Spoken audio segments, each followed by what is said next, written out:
just gonna basically go onto Twitch and see what my tags are, and we should go from there. We should be pretty good, actually.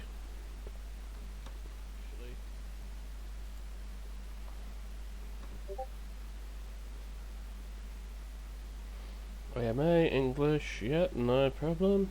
I increased my follower goal. So there's that. Alright, okay.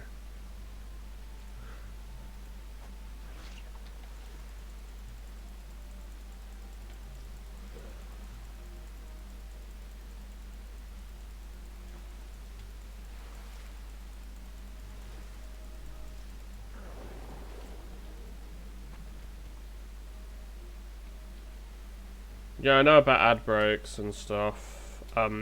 The thing is, this is more me just showing off what I'm doing. I'm not super expecting people to come watch me because I'm not like super known for like doing WoW content. It's just other morning. I'm doing this because I wanna like have some content for at least today, and well, my like oh,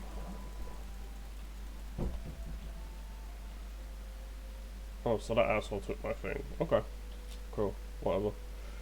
It's more so I just want some content basically, and today Wednesdays are resets for like world quests and like everything that goes on, so makes more sense that I do stuff on the Wednesday.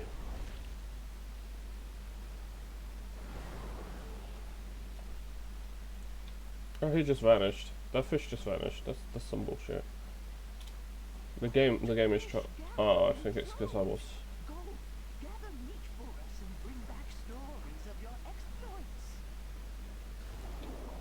I don't think I was in the area for it. Okay, whatever.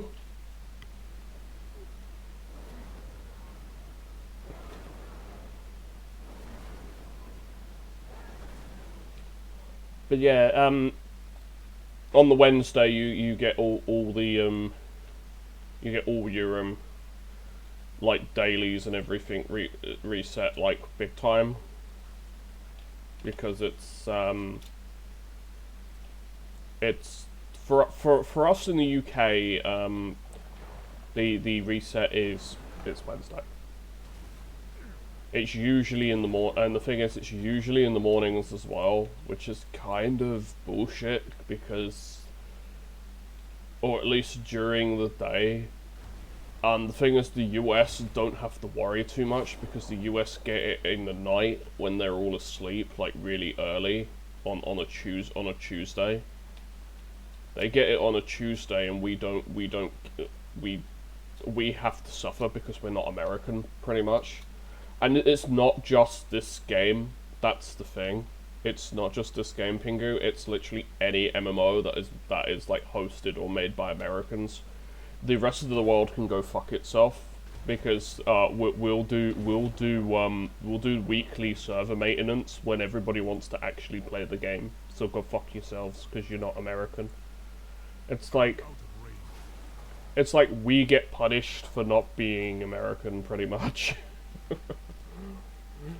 It's kind of stupid, but it's been like that for years. It's basically been like that since the inception of WoW, pretty much. EverQuest wasn't like that. EverQuest did weekly maintenances at the same time for everybody, so everybody was, you know, everybody basically got told to fuck off at the same time. Back in the day, RuneScape was the same. It was like, doesn't matter if you're British, American, or whatever. You basically all can go fuck yourselves. We're doing daily maintenance now, you know. I'm also trying to get enough gold to buy another WoW token, so I don't have to worry about having to pay for my subscription for another month in advance, because I don't have to pay till the new year. Till like, I think it's the 5th, it's either the 5th or the 7th of the new year. I don't have to worry about paying for my subscription because I got a WoW token, but yeah. The actual cost of the WoW token's pretty low at the moment. It's within grasp. It's pretty low. It's about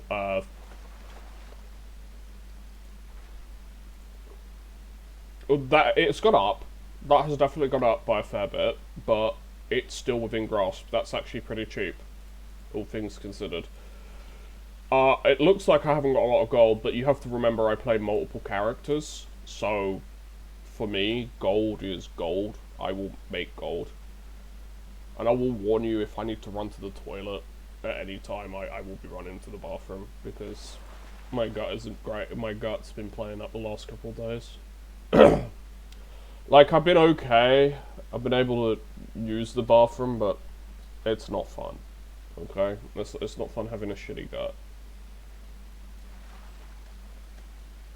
It's just, for me, it's like, I can be fine for a certain number of days, and then there's a problem.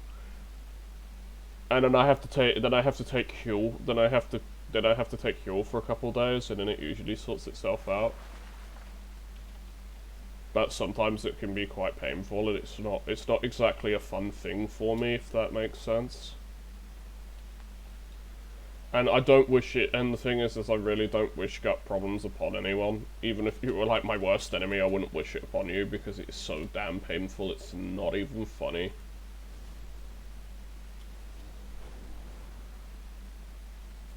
But yeah, no.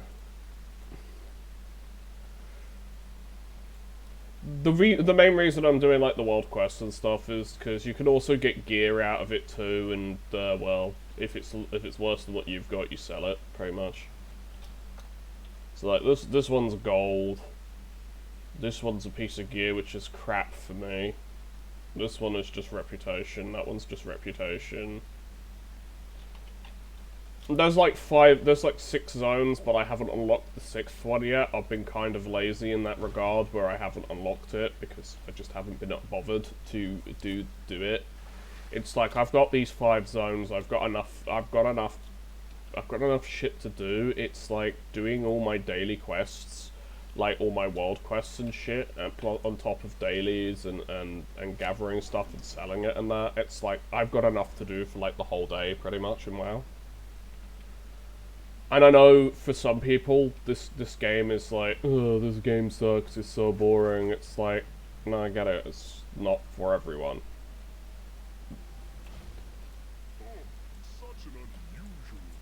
But no, the main reason I want to get the WoW token is so, as I said, so I don't have to pay for the subscription multiple times. It's so that... Sorry, I'm still waking up. It's so that I can focus like on playing the game. By playing the game, I make gold, and with that gold, then I can just, you know, pretty much go from there. Many whelps handle it. That's a reference to Elixir. I like blue the most.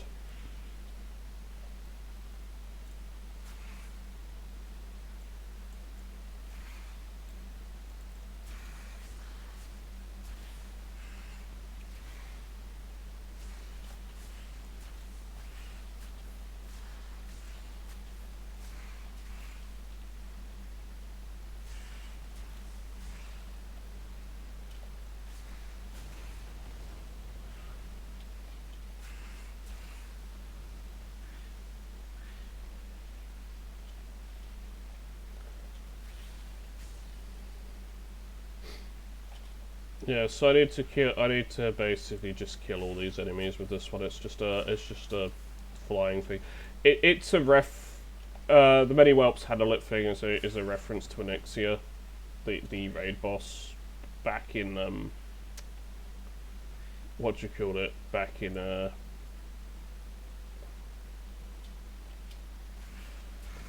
Classic and that. They've actually released a new expansion for Classic.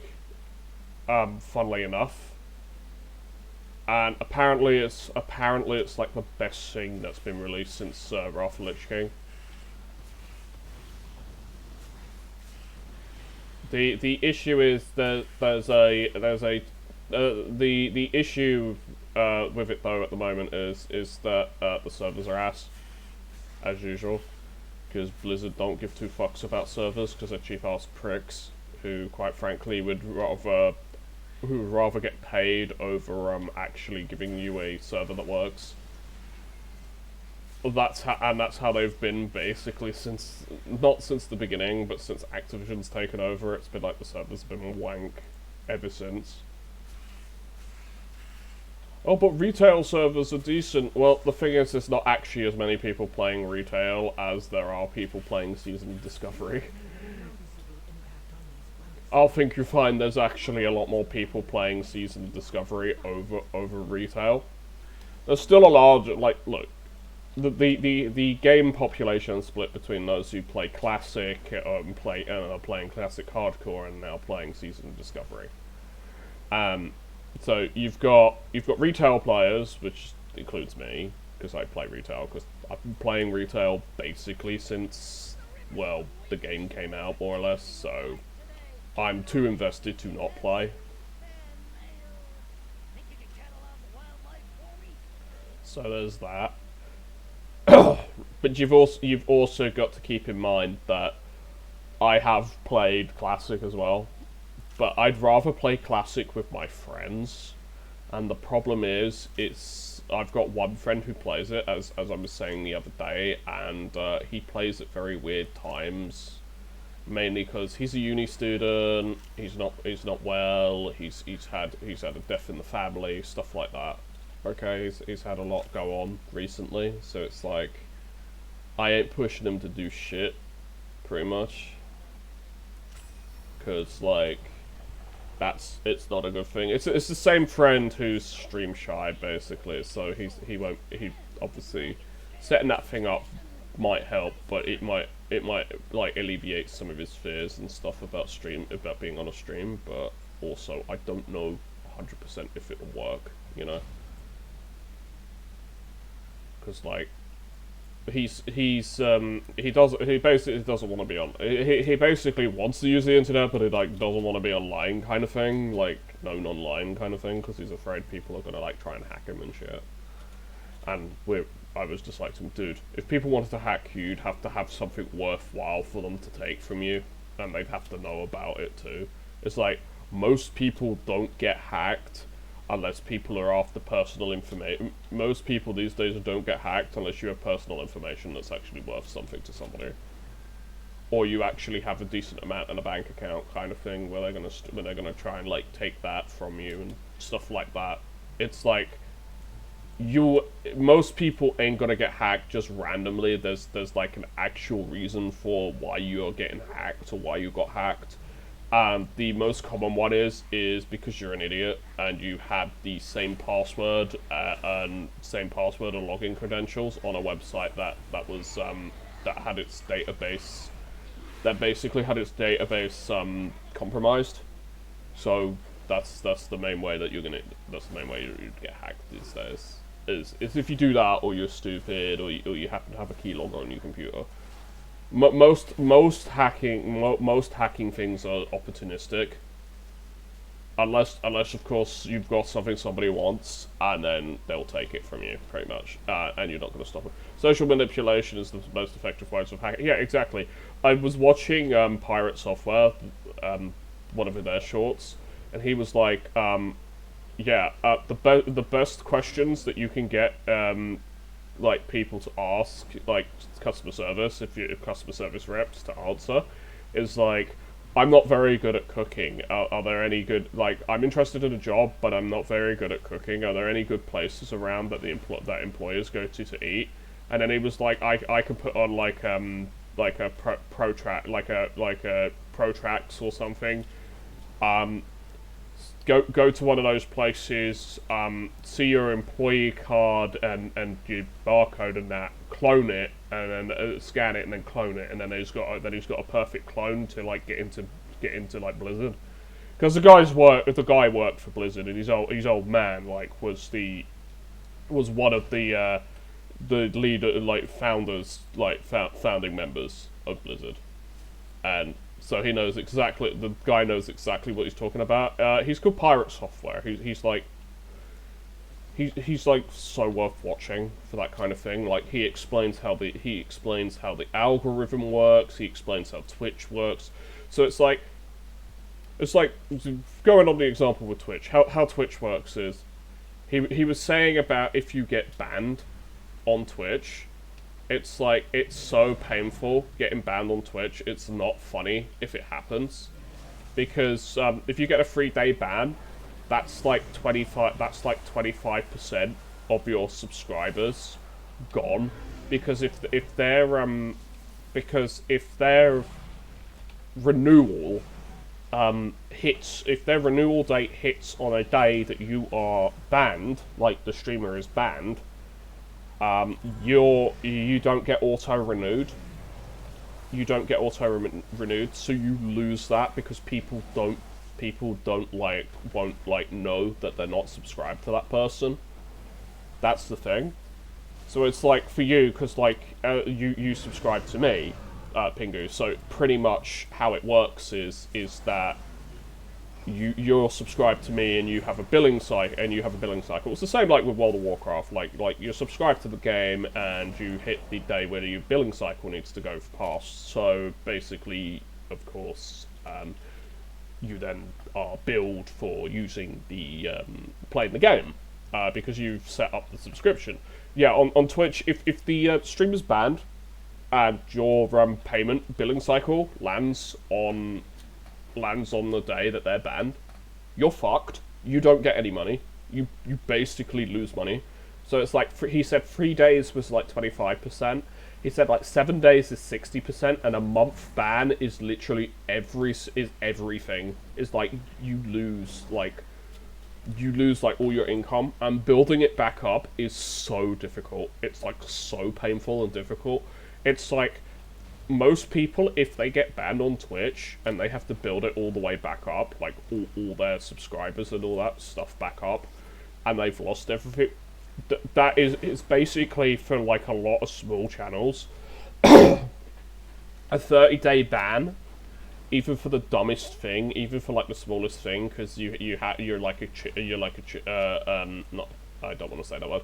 You're like a female streamer, and you're not making loads of money, so you accidentally have like a wardrobe malfunction, like a tit slip or something, and you get reported for that. Or you're a dude and you're wearing shorts and you unfortunately have a dick slip, like you have a wardrobe malfunction or something. I'm just saying an example, okay, of something that will get you banned, especially if you're a dude. Especially if you're a dude, you'd get like instantly banned for this if it got reported. It's like, because the rules are so skewed against men, it's not even funny with streaming. But pretty much, you'd lose so much stuff. If you've got a month ban, most people will quit Twitch. Most people will quit because the damage is catastrophic. The thing with streaming is there are no breaks. There are no breaks. You don't get to take a break. You have to basically give content 24/7. So it's like every day you have to stream. The optimal way that Twitch has set it up is if you're popular, you pretty much have to stream 7-8 hours a day, 24/7. Like, you have to stream all day. So it's like, it becomes your job. It becomes your life. You are the streamer. Your life is streaming. And it's like, I couldn't handle that. And it's not because, like, I'm mentally weak or anything. I'm way mentally stronger. Like, my mental strength is way more than most people. Most people would give up, like, the streaming thing. Me, nah, I accept that I'm never going to become big on Twitch. It's too oversaturated. It's too much work. It's too much effort. I can still stream and get pocket money from it, though. So I'm fine to do that. That isn't an issue. The issue is like, if I was somewhat successful and I was making money from it, and I got a ban because someone doesn't like me, or something happened, or I get reported because I have too many people like spamming like the N-word or something in chat, and it's like, even Twitch has had to backpedal on that one, because it's like, Twitch, I can't control what people say. What you dictate as freedom of speech, most people don't care. Most people are going to say what they want to say. And whilst it's like we understand, it's like whilst most of us understand that saying the N word or stuff like that is unacceptable on stream because you don't accept it under what you consider free speech. It's like you know, it's a problem because other people will spam that and stuff. And if we don't, like, mods and that, if we don't catch it like well enough, like if we don't moderate well enough, like, and we allow it, that's great. It comes under gross negligence of TOS, of the social contract under the TOS, and we'll all get bollocks. Like, I'll get into the most trouble, but it'd be like you guys as mods will also get into trouble too, because you're not catching it, pretty much. And it's like it's anathema to like for smaller streamers. It's like, shut up, Pokemon Go. It's like it is anathema to smaller streamers. It's why I don't stream stuff. It's why whilst I'd love to stream stuff like what do you call it? Sorry, I was grabbing herbs and shit while I was talking. Whilst I'd love to stream stuff like Jackbox and that, you just have to be so, unfortunately these days, you just have to be so fucking careful of like who's watching you.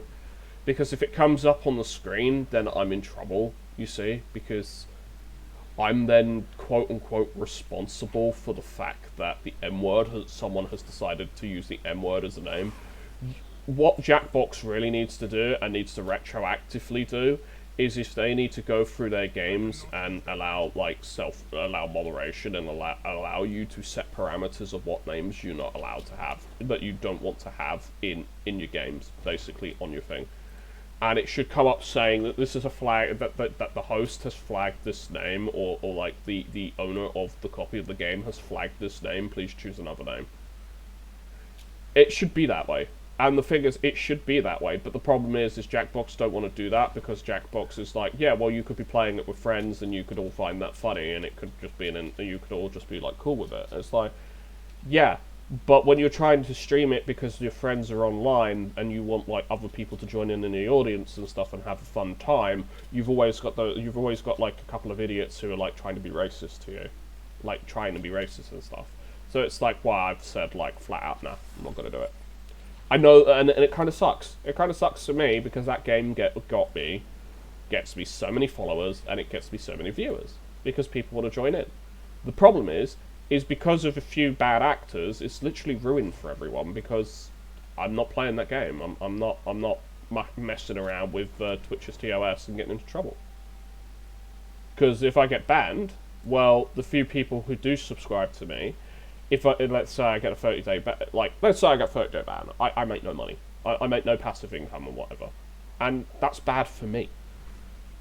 That's bad for me. But imagine if you actually are, like, a bit larger than me, but you've actually got a lot more, you've got, like, let's say 10, 20 subscribers. Or maybe even 30 subscribers. I'm just saying a number. I'm just throwing a number out there for an example, okay? And pretty much you get hit with a 30-day ban, you're going to lose all of those subs. It's because most of them aren't going to auto-renew. Most people won't auto-renew. They'll sub to you and then forget about it. Unless they're, like, watching you 24/7, a lot of people will just sub to you and forget about it. And for a lot of people, that money is, like, nothing. They literally don't care. It's like, as I said, it's like pocket change for them. I need to wait until my actual thing increases. Yeah, you're not gonna knock me off.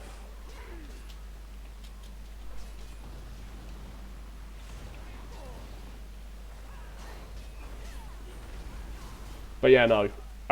That's the biggest issue. That's the biggest issue with Twitch. The other issue is there's no algorithm for Twitch as well. So it's like trying to find certain people. It's like trying to find certain people on this platform. Like, for World of Warcraft, unless you actually know me and you're actually watching me because you know me, because you're one of my friends and you want to support me.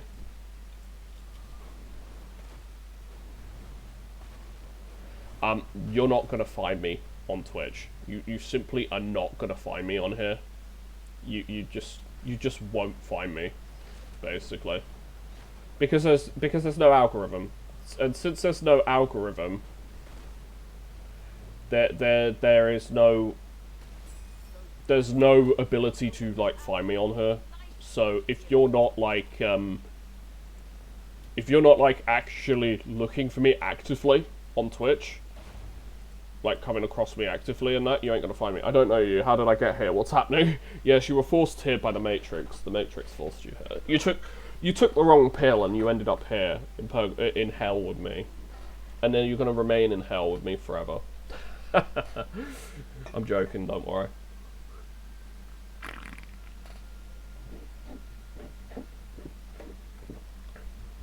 But like, for example, yesterday I noticed that Crash Team Rumble was actually very popular. So I definitely will be streaming that again. That's a guarantee that I will be streaming that again in the future, because that was an incredibly popular game. Considering I had like 8 people watching me at one point, and the average number of viewers on it was 4.2. So for me, that's actually very popular. That counts as very popular. And I know for a lot of people, they'll turn around and say, "Oh, if that counts as very popular, you must be a very crappy streamer." No, I'm just not. I just don't stream enough. That's the thing. I don't stream every day. I wouldn't say I'm a crappy streamer. I just, as I said, just don't stream every day. I keep forgetting I've got bombs that can blow up the caves, the caves now, as opposed to having to need a miner to do it for me. All the bad, what good is, apart from all the bad, what good is there streaming on Twitch? Well, yeah, there is good on streaming on Twitch. If people find you, it's actually, in comparison to like sites like YouTube and that, you're like 3 times more likely to be seen on Twitch. You're basically, your reach is like 3 times as large as compared to YouTube. The ability to acquire new followers is also slightly higher than YouTube, and the ability to make money is better. If of course you're making cash on the site, your ability of making cash is higher than YouTube, because YouTube's cuts aren't great, and there's not as many ways to monetize yourself on YouTube. You also the requirements to get monetization on Twitch are a lot less than YouTube. YouTube has some very, very dumb requirements to make money. Like, you have to basically never watch YouTube streams. It just feels weird. No, understandable. Some people just don't like YouTube, and I can understand that. It's the same with Facebook streams as well. Some people just don't like Facebook. Some people just don't want to use Facebook, and because you have to use a real name and everything, it's very easy for like people to find out like personal information about you, because people on Facebook are want to just give that away. Even if you're just posting pictures, yeah, you can stream on Facebook. Facebook Live is a actual legitimate streaming site. And then you've got Kick, which is basically just Twitch under a different name, but I refuse to use that because they allow you to basically do piracy on the website. And pretty much, yeah, the guy that I mentioned earlier said that, answered the questions like, why don't I stream on Twitch, on Kick? Well, Kick's backend is basically the same as Twitch, but also I'm not going to go on a website where it's like rampant with piracy because everyone who gets involved in that is going to get sued no matter what. Should a lawsuit happen, everyone's going to be on the hook for that on that website. So basically everyone will be fucked. So let me explain. So Kick Kick has a thing where it's called Other TV Shows and Movies, which they renamed to Other Watch Party, but it's still basically the same thing. You pretty much on that. Well, people are just basically pirating like Disney Plus, Marvel films, TV, NFL, all that kind of stuff. They're basically showing it for free without paying for it, and that's piracy. That's actually illegal, and Kick could be sued. Like, Kick could be sued if enough complaints happen. Like, if a big enough complaint happens, like if they feel like these big companies feel as if they're losing enough money, everybody who uses that site will literally be on the hook for that.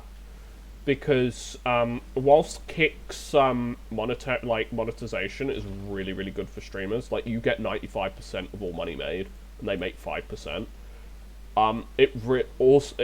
That in itself was a massive red flag to me as well. It just felt like, is this a money laundering scheme? Because it's funded by big streamers like XQC and that. So like, he's an investor but a streamer too on there. And yeah, he basically was streaming Amazon Prime shit. Like, he was pirating Amazon Prime shit, and he was pirating the Dark Knight Returns and stuff like that on there, pretty much. And that's a big no-no, because you're pirating Warner Brothers stuff. You're an idiot if you're gonna go and pirate stuff like that. And then he... And the funniest bit is, if you call someone like XQC out, he just flexes his wealth over you, and it's just like, I can't hear you over the sound of my money. Well, you're not gonna have that money if you keep doing stupid shit. Yeah? If you keep doing stupid shit and get sued, you ain't...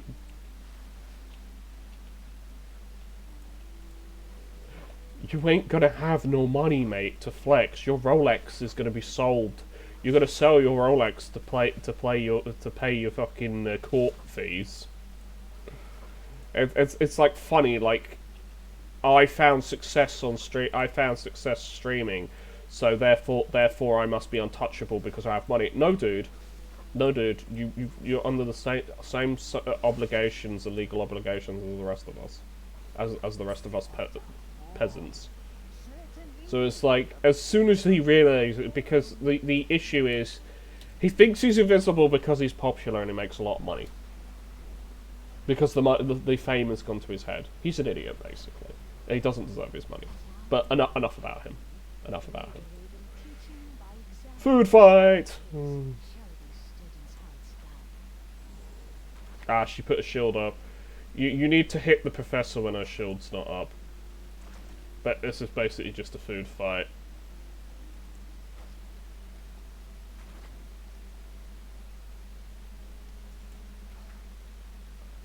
You need to hit the professor when she's not shielded. But then she just throws food at everybody with a roar. It's funny. If this was school, I'd be happy. If this was actually school and this is how they teach you how to prepare for like fighting, like throwing food fights and stuff. Yes, she's the headmaster as well, and I got an A+. Yay! How to A+ and succeed in school. Pro tip: go to Dragon School. Go to Dragon School, run by Dragon Headmaster. Win. Just kick everyone else's ass. And then step 3 is step 2 is literally kick everyone's ass. Step 3 is profit and win, pretty much. And then you have the Live to Win song playing as well. Also, something I found out which was quite funny. If you've watched that Make Love Not Warcraft episode of South Park, the WoW guy is actually a Pirate Software's dad. It's a real dude. It's a real dude. They actually modelled that off him. It's his actual apartment and shit. It was like, my mind, as soon as he said that on one of his shorts, my mind was blown. I was like, holy shit, dude. It was like, holy shit, dude. It's like, I knew it was based on a real person, but I didn't realize it's his dad. And his dad was the chief. Was the head. His dad for 23 years was the head of the cinematics department at Blizzard. So like for every game that has existed, he has basically been the head of cinematics for 23 years. He's not working there anymore. I think he retired. I think he's now retired. But I mean, Pirate Software used to work there as well. And then when he left, it was like he said he left and he went to once he left Blizzard after working for them for easily about 10 years. He was like, I went to work for Amazon. And it was basically night and day because it was a normal day, and he wasn't used to like working a normal job like in a normal day because of how much extra shit you have to do, like how overworked you are at Blizzard. And his boss literally said because he felt like he wasn't contributing enough, he wasn't doing enough work and stuff. And then he was just told, "This is a normal job, dude. We're not trying to push you. The reason you feel the way that you do is because you're too used to being overworked."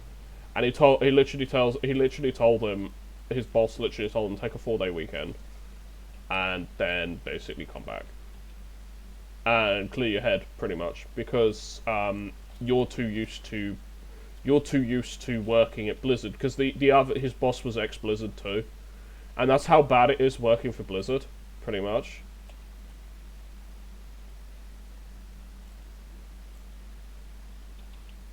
That didn't blow up. What the fuck? Oh, it did.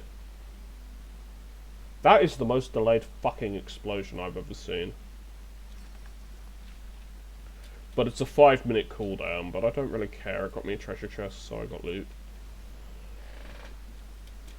But yeah, no, he's right. The guy's right in the way where if you're working for Blizzard, the amount of crunch and extra shit you have to do, because the bosses there are so out of touch and think they know everything when they in reality they like know jack and shit. It's not funny. It's why I would never work for a company like Blizzard. Even though, I'll be honest, I like their games. I don't like the company, and I'm wondering how everything's going to change now that Microsoft owns them. Both them and Activision. I'm thinking nothing really will change, because Microsoft is also has a very bad track record with dealing with issues as well like this. They literally just go on as business as normal and they don't give a toss. So it's very much a case of like, I'm curious to see will World of Warcraft actually become good again, like, and I mean retail WoW. I don't mean classic. Classic's good in its own way. Classic is classic. It's like, people will dick suck classic and ride classic's cocks so hard it's not funny. It's like, because it's a much simpler game. It's a much simpler game, harkening back to a simpler time, and I understand why people like it so much. The thing is I'm not saying Classic WoW's a bad game. It's its own thing. It's like RuneScape. It's like OSRS, like in its own way, but OSRS has had content updates like over and over, whereas Season of Mastery is Classic WoW's first actual content update, like major content update that adds a ton of shit to the game. And I do, as I said, I do want to get into it, but I might do it. I might do it on Friday. I might start playing it on Friday. Thursday we're gonna see how things are. We're gonna see how things are, because I've got to see, because I'm supposed to be going to my wargaming club, but with my friend, my friend who's stream shy. But the thing is he's not feeling well. He wants to go, but he's not feeling well. So I need to see if he's well enough to go. If he's not, then I'm gonna have to. Then I'll pull out and shit. But he needs to let me know basically tonight. He needs to let me know for tonight, so I can sort things out for tomorrow, pretty much. Because if not, we're gonna have a problem because of, you know, I'm working till the time the club opens, meaning I've got to then transport my shit from work to work, and then from work to the club, and then from the club to home. And we're talking Warhammer 40,000 miniatures. That shit is actually pretty expensive. So I need to be careful that that doesn't get damaged, because if it gets damaged, anyone who causes damage, I'm gonna hold liable, and I probably will throw an absolute fit over it. Considering the amount of work that I've put into to build the miniatures, I mean, the hobby starts, basically, Warhammer 40,000 starts as soon as you buy the box. You buy the box, then you assemble the box the way you want to assemble your miniatures, which then costs you glue, plastic cutters, or nail cutters, stuff like that. So, the costs of the hobby are very expensive, okay? Because you're paying for the box. You pay for the box, and then you've also got to make sure that you've got plastic glue or super glue, which costs you money to have those. Then you've got to have primer to prime your stuff, to be able to then paint your shit, because then you need the primer as the base to paint, because otherwise your paint will just easily like chip off and peel off your miniatures, which you don't want happening. Trust me, you want to be able to paint your stuff but not have issues happen with it. And then it's like and then you're also dealing with you're dealing with then how do I transport them to my venue, to my club and that, so then you've got to buy a carry case, or you've got to come up with like a solution to do it. Like you need a box with some you need like a tote box with padding and shit. There's another way of doing it, and then just putting them inside another box as well to just armor them so they don't move around as much. Which is how I've done it, because my army has a lot of spiky bits on it. I don't really want to put my army in a box per se, because if I put it in a, if I put it in a 1 second. So let me explain. So if I end up putting it in like one of the GW carrying cases, a lot of my bits will snap off, and then I've got to repair them. I've got to like find them, repair them, and shit. And it's like, yeah, it's not worth it. It's not worth the hassle, basically. So you know, not worth the trouble, not worth the hassle. And I know I'm just flying around grabbing treasures. The thing is, the treasures actually do sell for quite a bit of cash, and I'm getting flight stones, which also can be used to upgrade my gear. I've got 160 at the moment, but you need so many flight stones, it's not funny. And I'm always needing more and more and more of them, so it's like, I need a lot more to basically upgrade my gear. And that's all it's for. That's all the flight stones are used for, is like upgrading your gear and buying reputation with like vendors. So like if you've got like a surplus of them, but you don't need to upgrade your gear, you can just buy reputation now with it, because we're like already halfway through the expansion. So we're like at the end of the expansion. The next year or so, we will be getting an expansion next year, which they've already offered pre-orders and shit for, so it's like, you know. But it's the first expansion where they've actually offered you early access to the game. So if you buy like the super mega sucking Blizzard's cock super deluxe edition of the game, which is going to cost you £100. It'll cost you 100 quid. It's basically $99.99.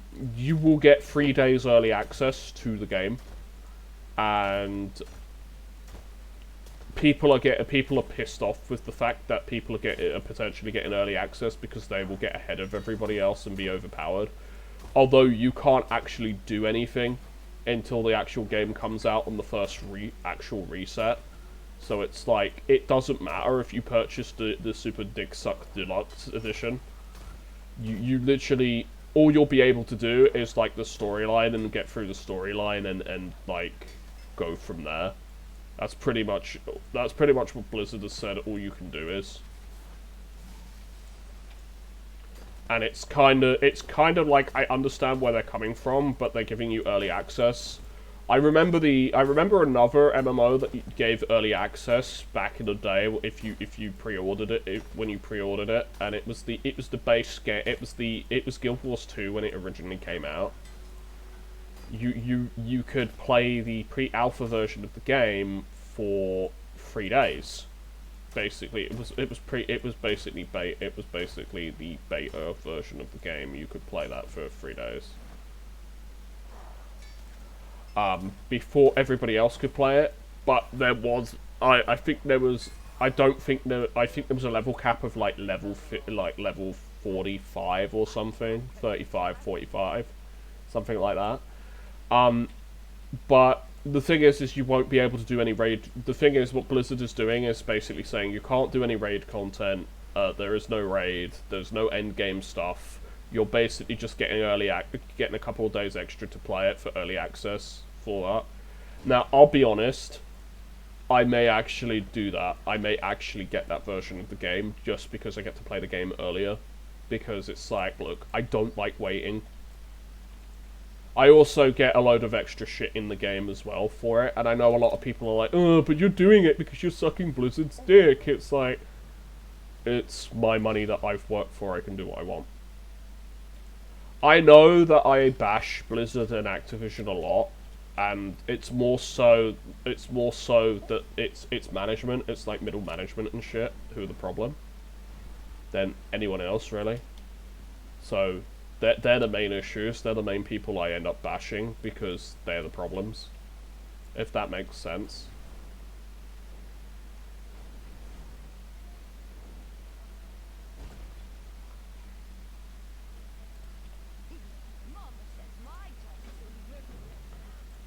Because he's just telling me something's unlocked in Ishgara for me.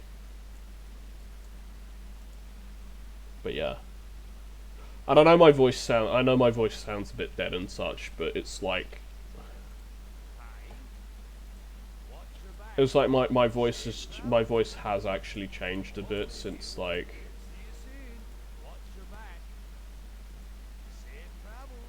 My voice has changed again since I was like 25. So if you watch me from like previous like older streams of mine, you will hear my voice has changed. Like it's gotten deeper. It has gotten deeper and it's gotten more somber and stuff. But yeah, no. And I know a lot of people, but going back to what I'm saying, I know a lot of people will turn around and bash me and say, you're two-faced, you're not supposed to like Blizzard, you say you don't like them, but then you do stuff like this. Look, for entertainment's sake, for my own entertainment, I will do what I want, pretty much. If I have the money to spend, I will do what I want, okay? Life sucks. The real world sucks. If I can get an escape from the real world, I'm going to take it. In like the games that I play and I enjoy, okay? And if the game's fun, like, if I'm gonna be brutally honest, if the game's fun, which I've had a lot of fun with WoW, even though my idea of fun is a lot different from your idea of fun. My idea of fun is literally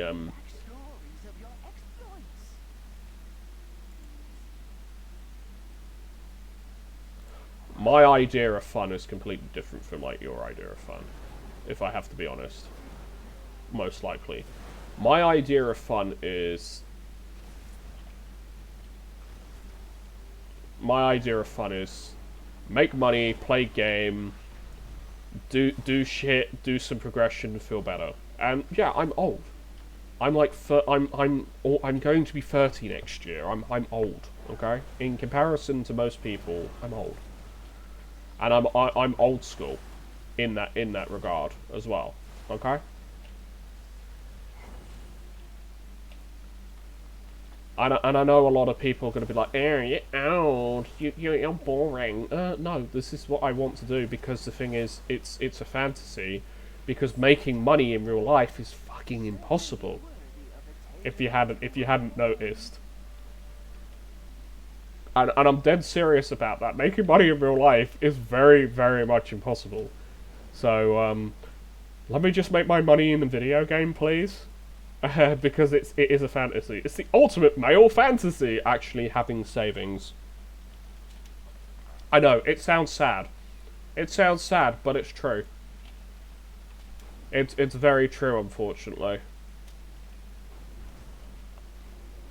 But also, I am working today, so the stream won't be going. The stream will be ending around about, as I said, around about 11. So I have time to like get ready for work and shit, because I have to go to work at 1 o'clock.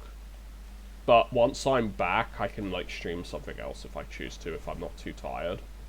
Because that's something else I've been suffering from a lot lately as well, is being incredibly tired because of sleep. Like my new bed, like my bed being made up and having a liner, having like a memory liner and stuff like that, and it's great. But the problem is sleeping. I keep waking up at like about 6, 7 o'clock in the morning because I'm suffering from acid reflux and stuff like that. Because I'm afraid that I'm going to be late for work, kind of thing. That's the problem. It's like one of those things where it's like I constantly am stuck in the work. Oh, okay. Well, that's worth like 500 gold. That's cool. My work days aren't super long. My work days range between 4 hours to 7 hours usually. Today is 5 hours, so I've got to deal with a shitty. I've got to deal with a shitty school rush. I'm gonna eat now, so I'm gonna eat something. So if you hear munching. That's that. It's something. It's snacks that I bought yesterday, but this one's actually like an actual meal, so it can be eaten whenever. The thing is like my work days usually are between 4 hours and 7 hours. I usually work 7 hours. Today is 5 hours. Tomorrow, I've already worked 7 hours on. I worked 7 hours on Monday, so. You know, I have, the thing is I have worked already this week. I had yesterday off, and I worked Monday.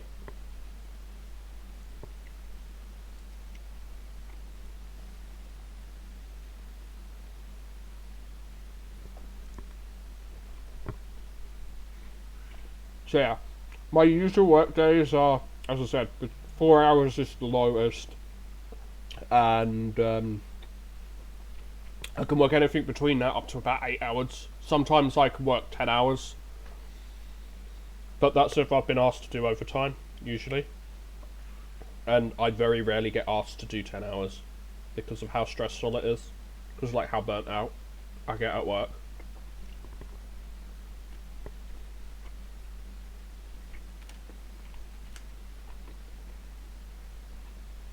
Because to your average person, it may not seem that my job is stressful. That all I'm doing is tending a shop and dealing with stuff. Yeah, it's very stressful because I have social anxiety.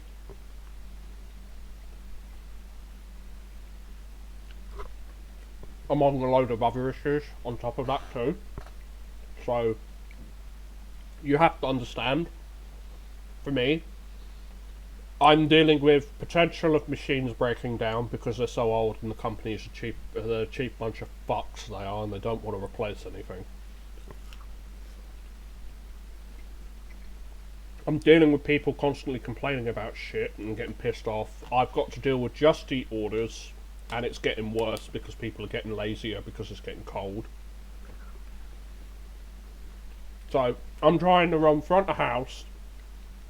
I'm having to run around and collect people's delivery orders.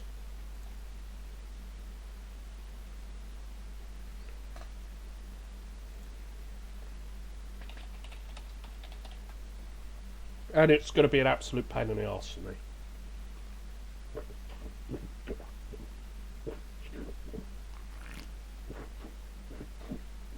The thing is, the delivery orders, the Just Eat orders, they don't give you any time to do them. And you've still got to run front of the house, deal with customers, help customers, and do a load of other shit, and it's all just like, it's all together. It's like, basically, the thing is, how Just Eat works is Just Eat doesn't see a grocery store. Doesn't see a grocery store as a grocery store. It sees us as a QSR, quick service restaurant. We are not quick service restaurant. We literally have like two people at most, usually, at least 2 people at most. We are literally a skeleton crew because the company doesn't want to hire more staff. It doesn't want to pay us more money, and basically it argues, oh, this Just Eat stuff, it makes us more money, so we can pay you more money, so we can give you more hours to work to pay you more. Fuck off, pay me more for the hours that I work already. For the shit that I have to do.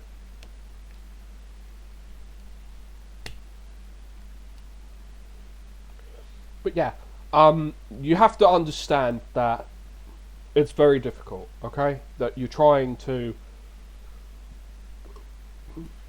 run a store, and you're trying to keep everyone happy, and you also have to deal with an epidemic of shoplifters on top of that too.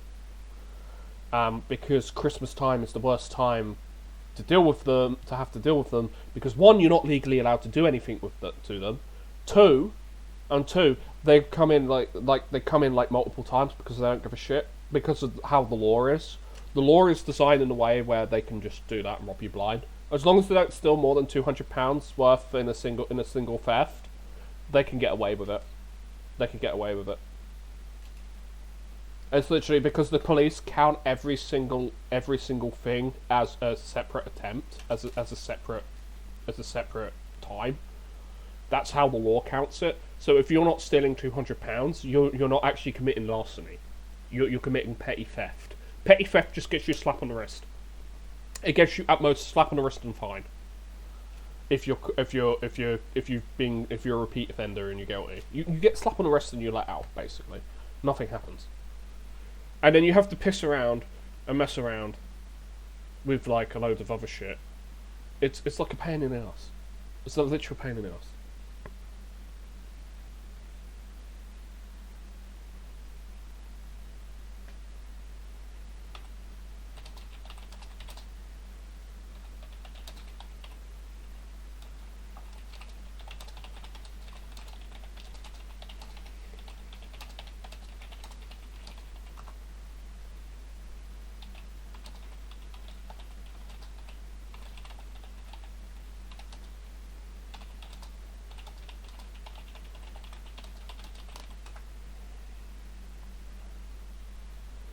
But yeah, we're dealing with a load of shit that the average person doesn't have to deal with. Like your average office worker or your average factory worker don't have to deal with.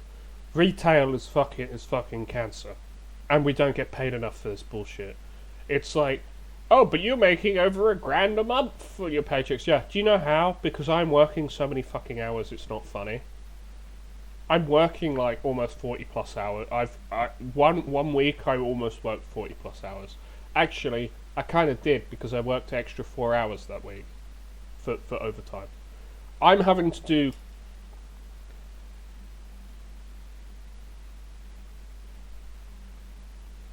So it's like I'm having to do this weekend. I would have had this weekend off, but I've been called in because they're desperate for a weekend baker.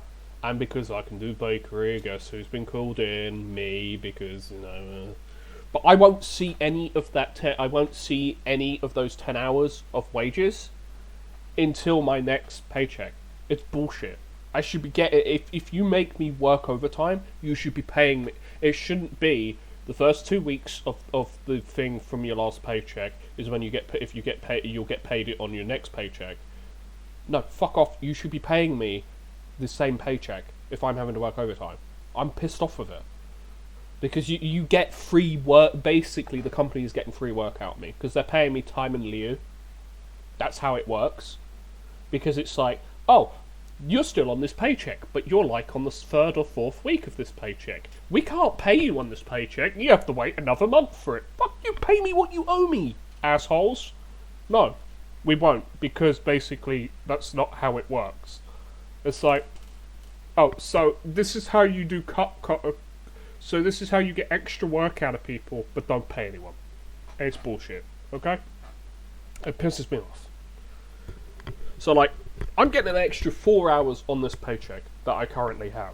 An extra 4 hours. So I'm working like 100 odd hours. I'm making like $1,000. About $1,000. A little bit over $1,000. But that's nothing. If I have to be brutally honest, that money is nothing.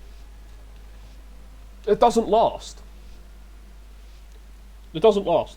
Because I've got to do Christmas shopping for family. I've got to do Christmas shopping for family. I'm going out on the 14th, so on the 15th. So I'm going to St. Albans with a friend of mine, so I can do my Christmas shopping. So the thing is then I've got to post one thing off because my brother doesn't live with us anymore. He lives in another town/city. So I have to post something off to him. So it's like I have to buy the thing there because there's a Games Workshop, so I'm going to buy him something there. I'm then going to want to buy something for myself for Christmas, and because I'll probably have to wait until Christmas to get myself something, because I've got to pay out for something else that's come up as well.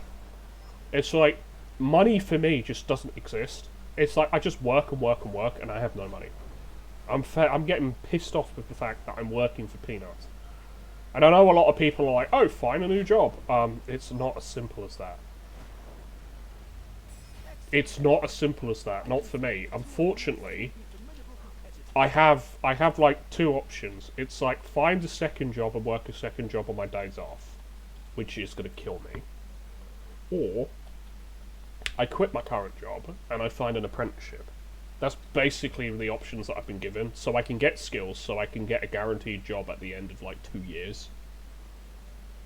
That is the options that I've basically been given. Or it's go back to uni and do something at uni, do a course at uni, and hope that makes me money, like website development and software stuff. Or I have to do it all in my own time and eat the costs myself, and then get then eat the costs for certification examinations. So I have a little piece of paper that says, "Hey, look, I can do this shit," even though I can already fucking do it. Why should I have to pay for a fucking piece of paper that's to stress me out and annoy me? That I have to study for an exam to then say, "Hey, I can now legally work in this sector." It's like, piss off. And then it's then trying to get a job in that bloody sector, because like good luck trying to get an IT job, because everyone and their mother wants to work IT. It's like everyone and their mother wants to work. It's like everyone and their mother wants to be a Twitch streamer. Everyone and their mother wants to be a YouTuber. Everyone wants to work in IT. It's like nobody wants to actually work like retail and that, and the reason for it is because retail, the amount of stress retail gives you is so painful. And I'm not even joking. This is the main reason why most people won't work retail. It hurts, okay? Retail hurts. Because you are basically having to deal with shoplifters, you're having to deal with everybody else's bullshit, and on top of that, if you have Just Eat or Just Eat Deliveroo or Uber Eats in your store, because my boss, the thing is I wouldn't move over to the store that my old boss is in, like the person who like really, really gets me, like my current boss really gets me as well, but I wouldn't move to that other store, not even if they increase my hours or pay. Because one, it would cost me to go to work there. It would cost me to go to work and come back. Because I'd have to get a taxi there and back. And I would build a company at that point. I would say to the company, "You want me to work here, you're paying for it. Because it's not fair that I have to pay for something." You know? I would turn around and literally say that to them. It's like, "You want me to work at this store, you pay for it," basically.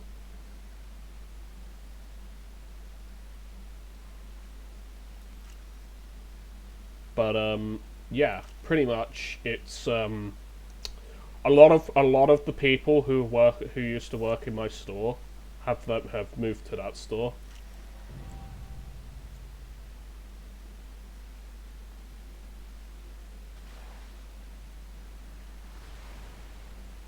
So you have to understand, it's more of a case of, even if they increase my hours, like my contract, if I was that desperate for a contract increase, I would move over there.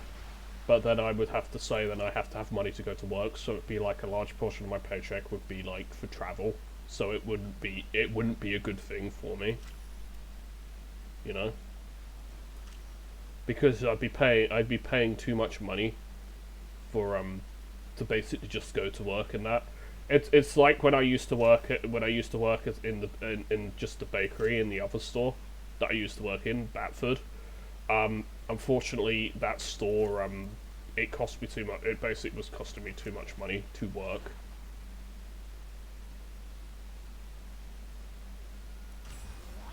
It wasn't like viable. It wasn't like economically viable. I can walk to work and walk back here, so for me, this store is like the best place I can work for.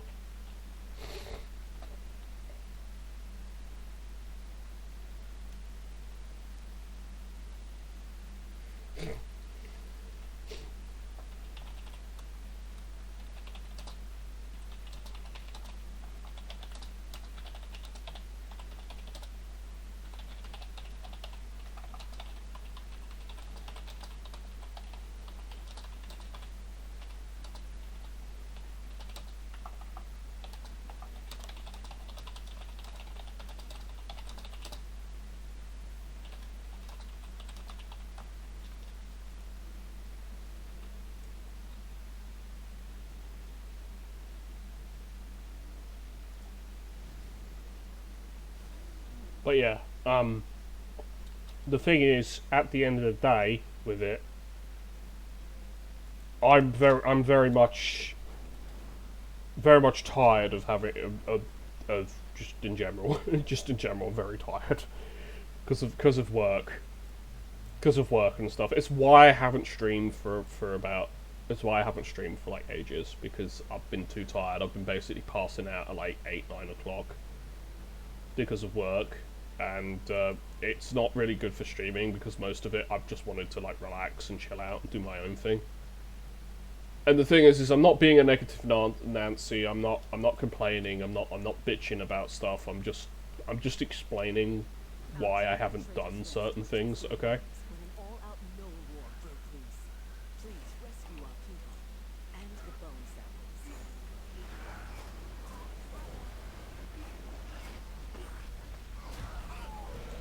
And I know for a lot of people, they turn around and they get turned off and they're like, oh, you're complaining about stuff. It's not really a complaint when I'm just explaining how bad things are. It's like, if I have to be brutally honest, I do not hate my actual job. I just hate all the problems that come with the job, if that makes sense to you. It's like, because I work my ass off and I'm doing so much shit, and it's just not funny with the amount of shit that I have to deal with.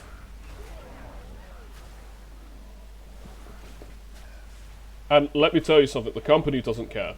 The company don't care. They just want you to just get on with it, make the money, and they don't really care about your problems. It's like, oh, we'll leave it up to management to see if things are actually fine.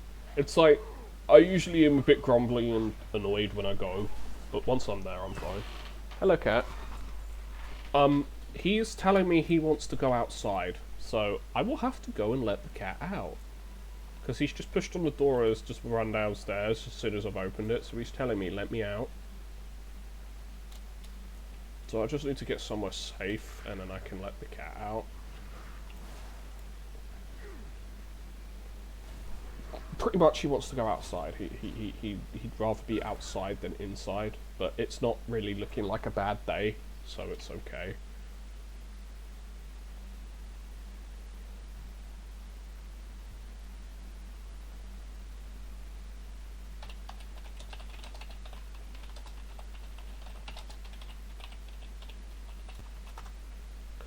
Right, so I'll be back in a minute or two, because that cat will keep bothering me until I do what he wants. And of course something wants to kill me. Of course. You can't even do anything. Right, I should be okay now. Right, I'll be back real quick. It's not going to stop bothering me.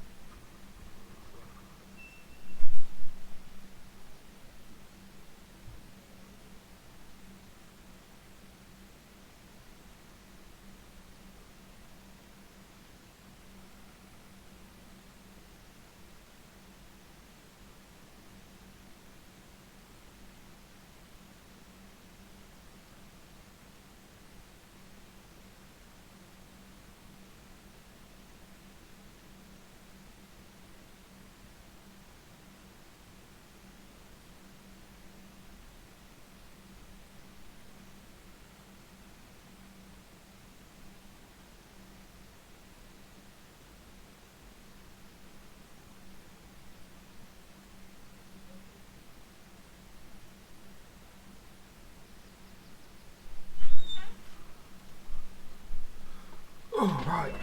Yeah, it's actually pretty sunny outside. But yeah, I'm back for now. I'm back for now because the cat wanted food. He didn't want outside yet. He wanted food. But no, it's like it seems like a lot of my money is just going on to paying for things, and it's like money for me is one of the biggest stressors. That it stresses me out. So it was like when I wasn't like when I was like pissed off with my job being like, oh, I'm not getting paid enough, and now it's like I work my arse off and I get over $1,000 a month, but it's still not enough. But I don't look at Twitch to be like, oh, Twitch is the answer. It's the answer because it's so easy to do. No, Twitch is actually much streaming is actually about 100 times harder than my actual job. My actual job in comparison to streaming is piss. It's like piss easy in comparison. And, yeah. As I said, I would much rather...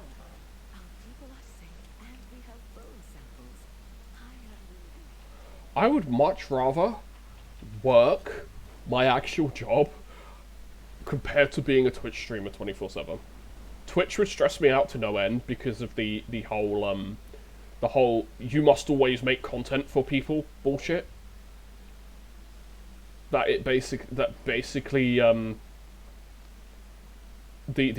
whole thing is based on algorithms making content and basically selling your soul for it. That's self-grown. I don't know, that's decayed. I'm gonna take the decayed one. But I have to jump.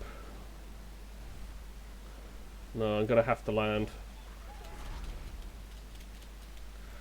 I had to land for that one, because if I don't, I will die very quickly from the decayed.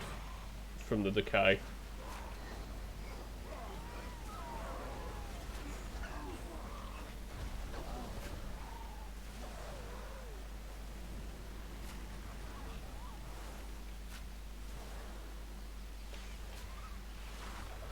Screw it, I'll kill all of you as well. You all want to fight me, huh?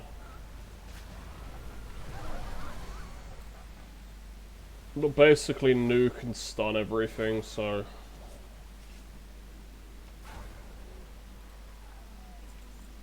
I'm good now.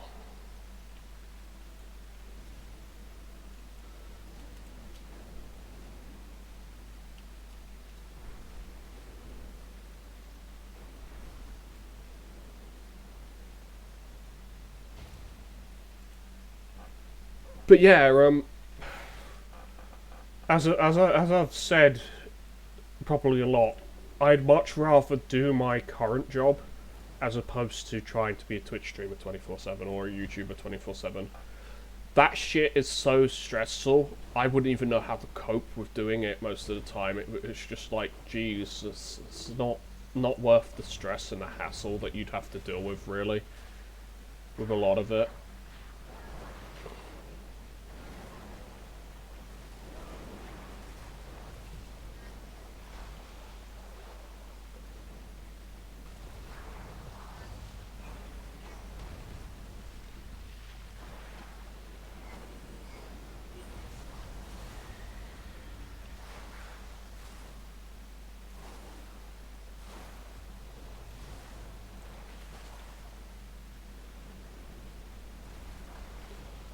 But yeah, I would say my work days are not too bad in all fairness, in comparison to like a lot of places. Okay, I'd say my work days are all right, but you have to understand that the job itself isn't the issue. It's all the other requirements and shit I've got to handle and sort out pretty much at work.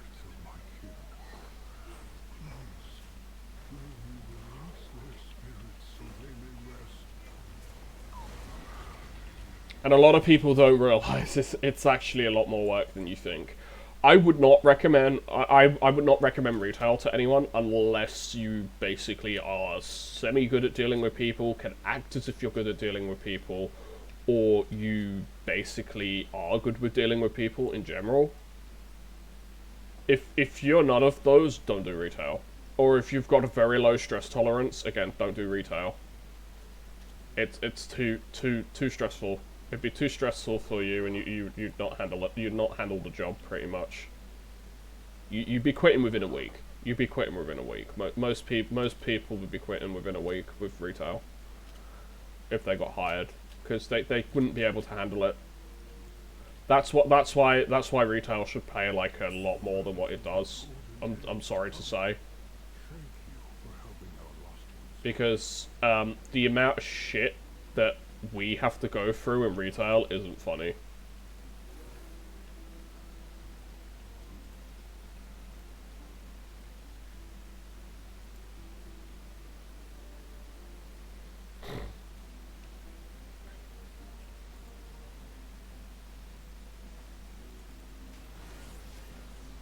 Right, so I maxed that out.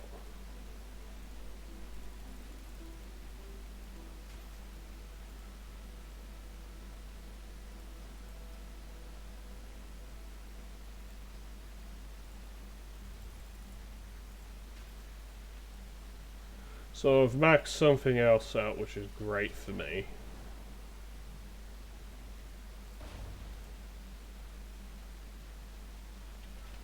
But yeah, work as I said, it's fine. I don't mind my job. I don't have a problem with my job. I'd much rather do my job than say try to Twitch stream 24/7. Okay.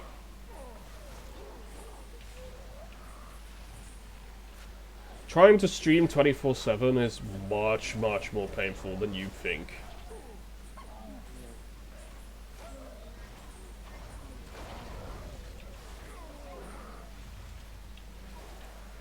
Yeah, I've got all these bad guys to deal with, but I don't really care because they're not actually that powerful.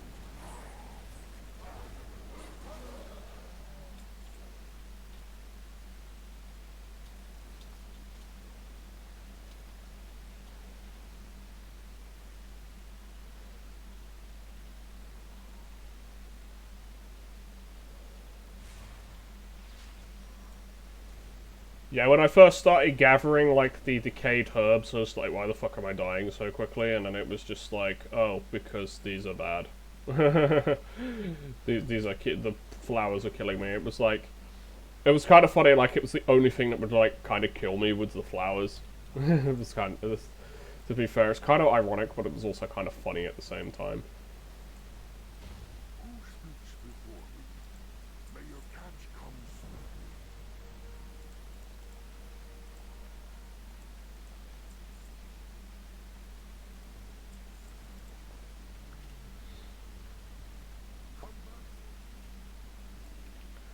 Yeah, I do have a quest here, which now I can do at some point.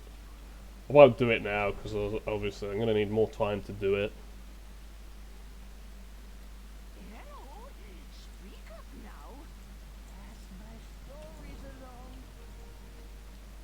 But yeah. Now I get more reputation because of it's WoW's 19th anniversary. Next year it'll be its 20th anniversary. So it'll be a much you get 20. We'll get 20%, which is actually a lot more than you think. 20% reputation, 20% experience gains is like fucking huge.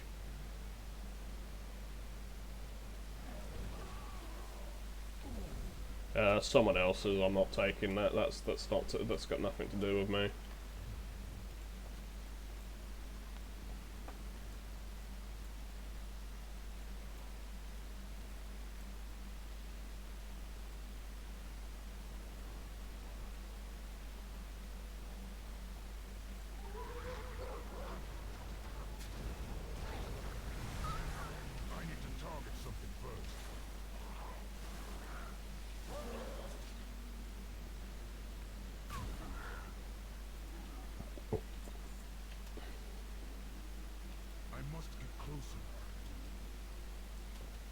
But yeah,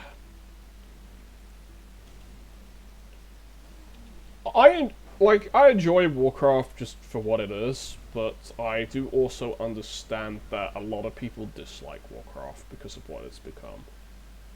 Because a lot of people started being like, "Yeah, WoW's dead" during, you know, Wrath of the Lich King, after the end of it, because considering that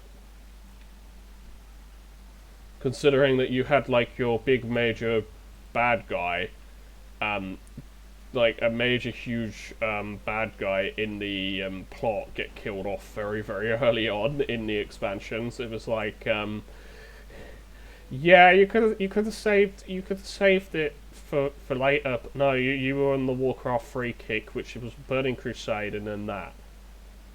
So I don't know what their end game plan was, if it was just to do the expansions till then, but then they got bought out by Blizzard.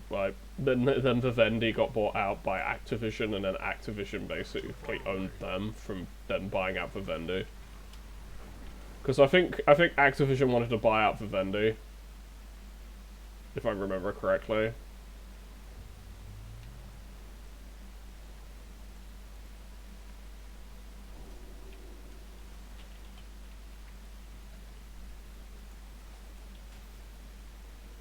More deafness while doing that.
I need to BRB. I need to use the toilet. What's up? You go out.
I'm back. Sorry about that. I needed to let the cat wanted to go out as well, and I needed the bathroom bad.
Ugh, trust me.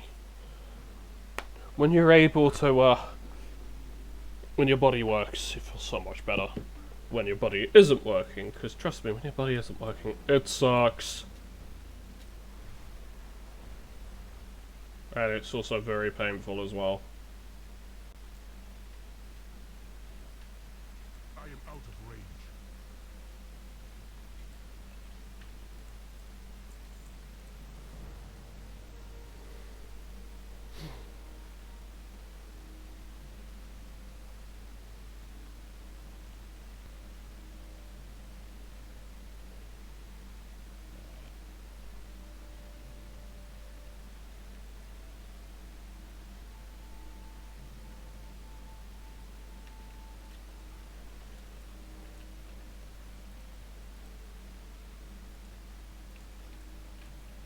Big frog.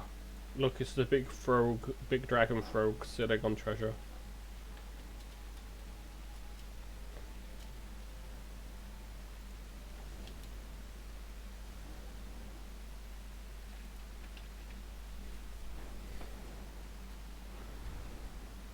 But yeah, I've gone up like 6 grand, so that's pretty good. And then when I sell everything that I've got as well on top of that today, we should be pretty well off cash wise. Let's just plant the bombs.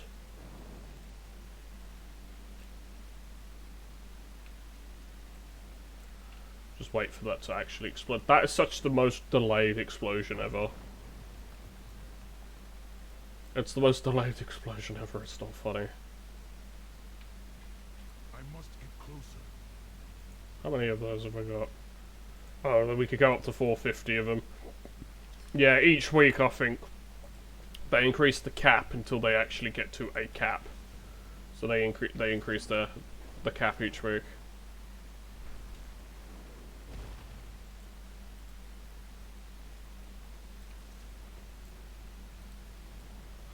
Wee.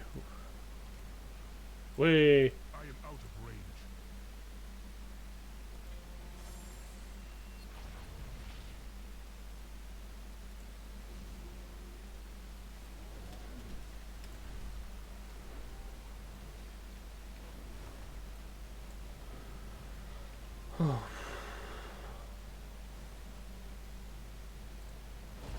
Too far away. Help us strike back against them and their vile primalist allies.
It's more so because all of these literally just mean give me loot, pretty much.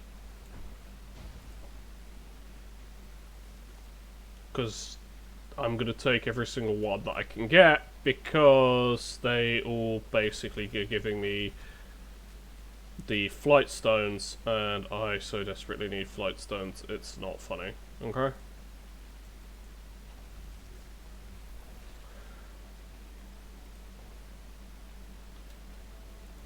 And pretty much all the items that I can get, yeah, give me everything that I can get my hands on.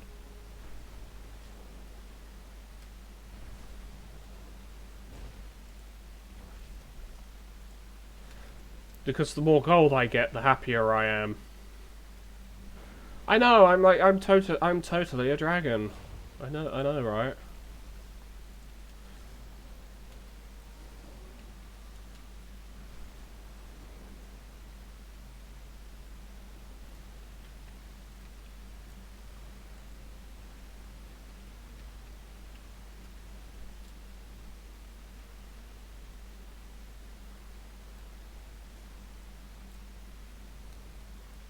Yeah, if I remember correctly, some of these things are actually...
Because I'll be honest, I have been considering maybe doing WoW hardcore, but I want to do that with friends, kind of thing.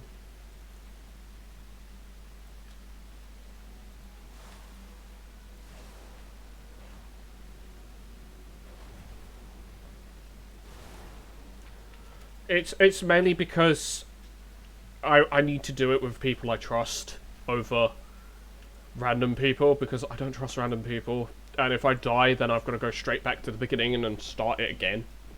And I know a lot of people are much like... I know a lot more people with that are like, I'd rather watch people play it than like actually play it myself, kind of thing. If that makes sense. Because a lot more people, because the thing is I think it's like Tarkov and a lot of those other games. It's like it's more fun watching people play them, but it's like incredibly stressful to play them yourself.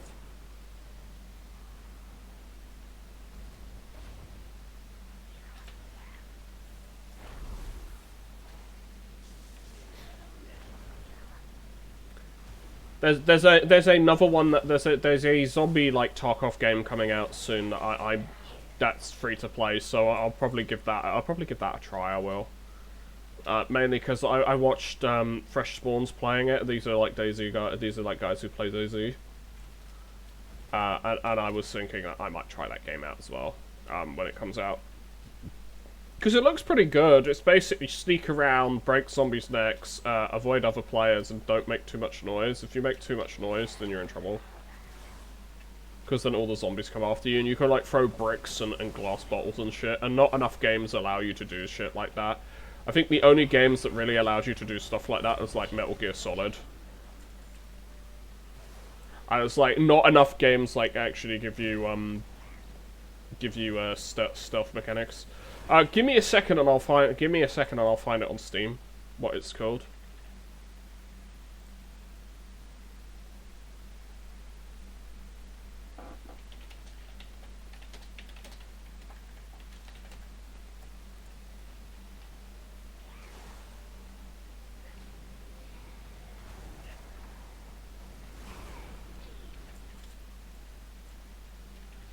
Yeah, sorry, I was being attacked for a second.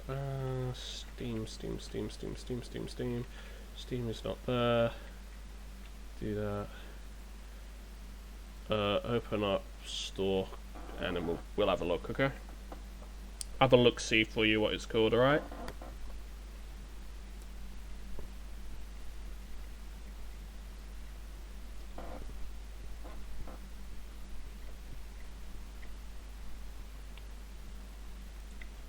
It's on my wish list, by the way, so it'll be easy enough to find.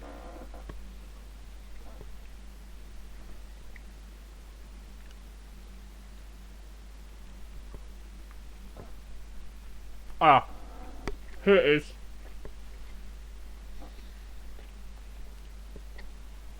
It's called this.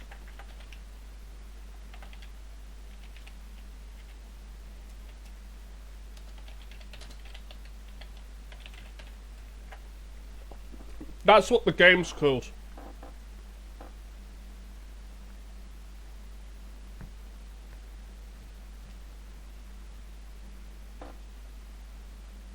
It's made by the same people who put out Dave the Diver.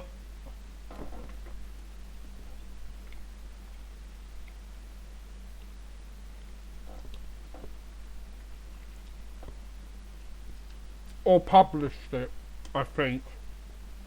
Might be more accurate to say.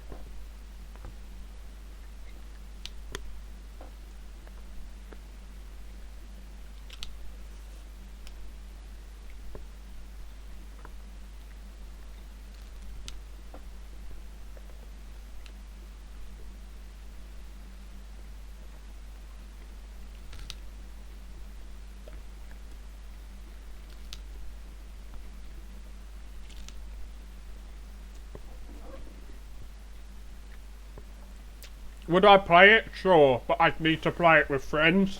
It's one of those games where I have to play it with friends.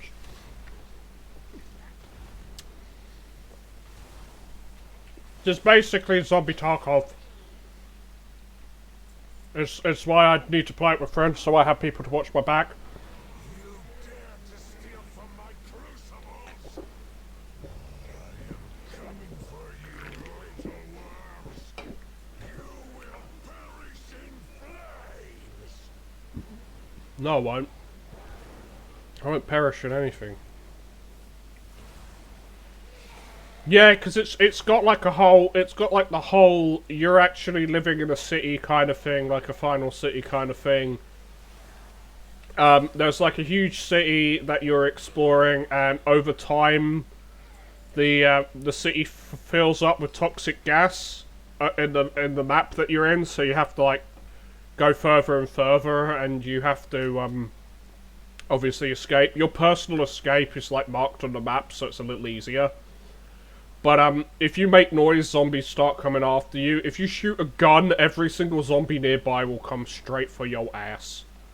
I ain't even joking. It'll be literally like the Popo be fast on your ass kind of thing.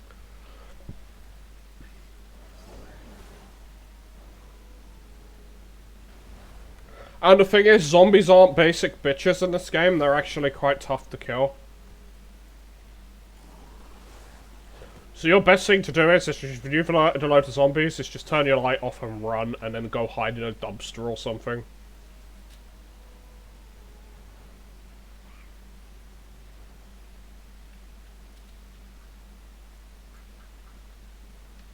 And that isn't a joke either. That's me telling you. Pro tip: run like a bitch. Because in that game, you basically are a bitch. You're gonna die like one. So yeah, having a gun is great, but the problem is, unless it's silenced, you're gonna have a lot more problems coming your way very, very quickly. Your best bet is find other people, see where they are, and not have your light on, and then basically just throw like bricks and glass bottles at them, and draw zombies to them that way. That's a good way of killing people in that game. Because then the zombies kill them, and then all you have to do is wait for the zombies to dissipate and go away and lure the zombies away. Like one of your guys with you lures the zombies away with another bottle or something. and you go loot the motherfucker, and then you get the fuck out of there, basically. It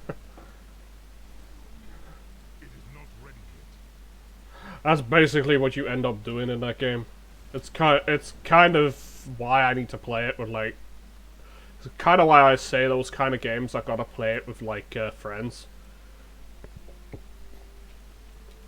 Because I hella don't trust no one.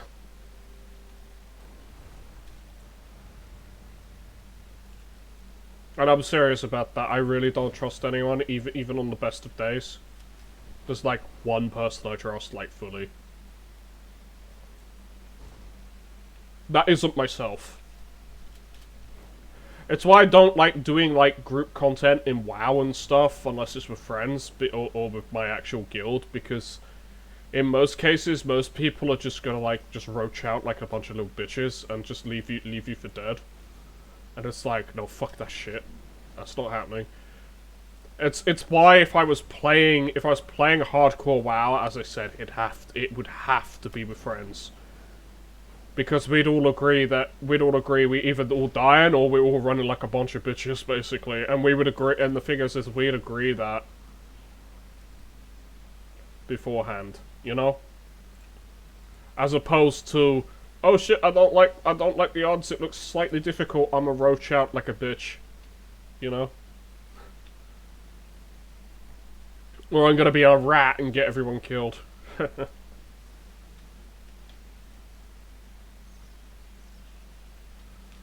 So you can understand where I'm coming from with that one, yeah?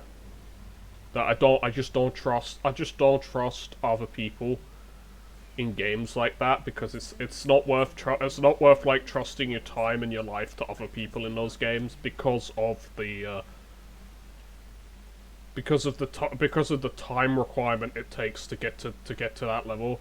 It's like if you die, you've got to start all over again. You wasted like 200 plus hours. It's like, holy shit, now I'm pissed off because I wasted 200 hours of my life, kind of thing.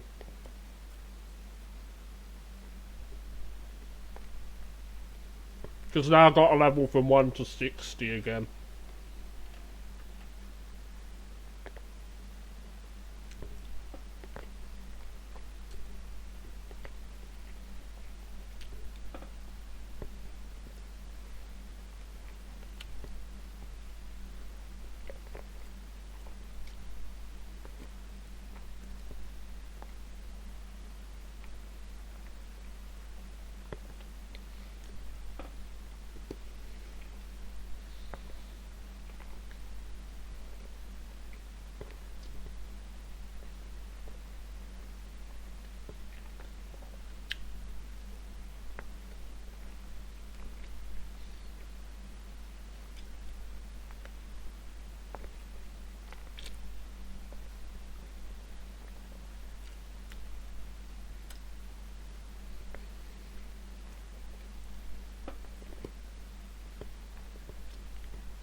Okay, that's food done. Sorry, it's because I've been trying to stream, but like trying to eat at the same time.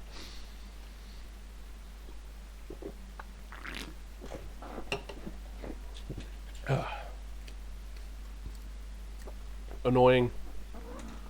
Where's the one that's open? That's 10 mg. I need the other 10 mg one. Medication. Without it, I cannot work. I need to take it because I need to make sure that I've taken it for work. Basically, it's for my mental health. It's for anxiety. The anti-anxiety pills. But they're also anti-depression pills as well. And the thing is I do, especially around this time of year, I do suffer from depression quite a lot. Especially for Christmas. It's why I've booked Christmas off this year from work, because I don't want to have to deal with I don't want to be at work at Christmas. I want to be with family, so that I can do Christmas stuff with family, and then I'm not depressed. You see, because and I've only been doing it the last couple of years, because like the last 2-3 years, because before that it was I couldn't do it because they wouldn't let me take Christmas off, because other people have taken it off before me.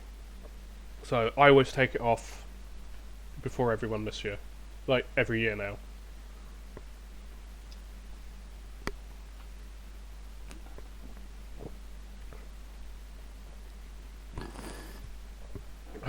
That's better.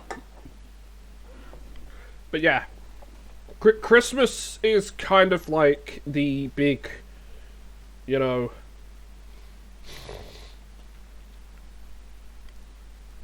the big time where it's like,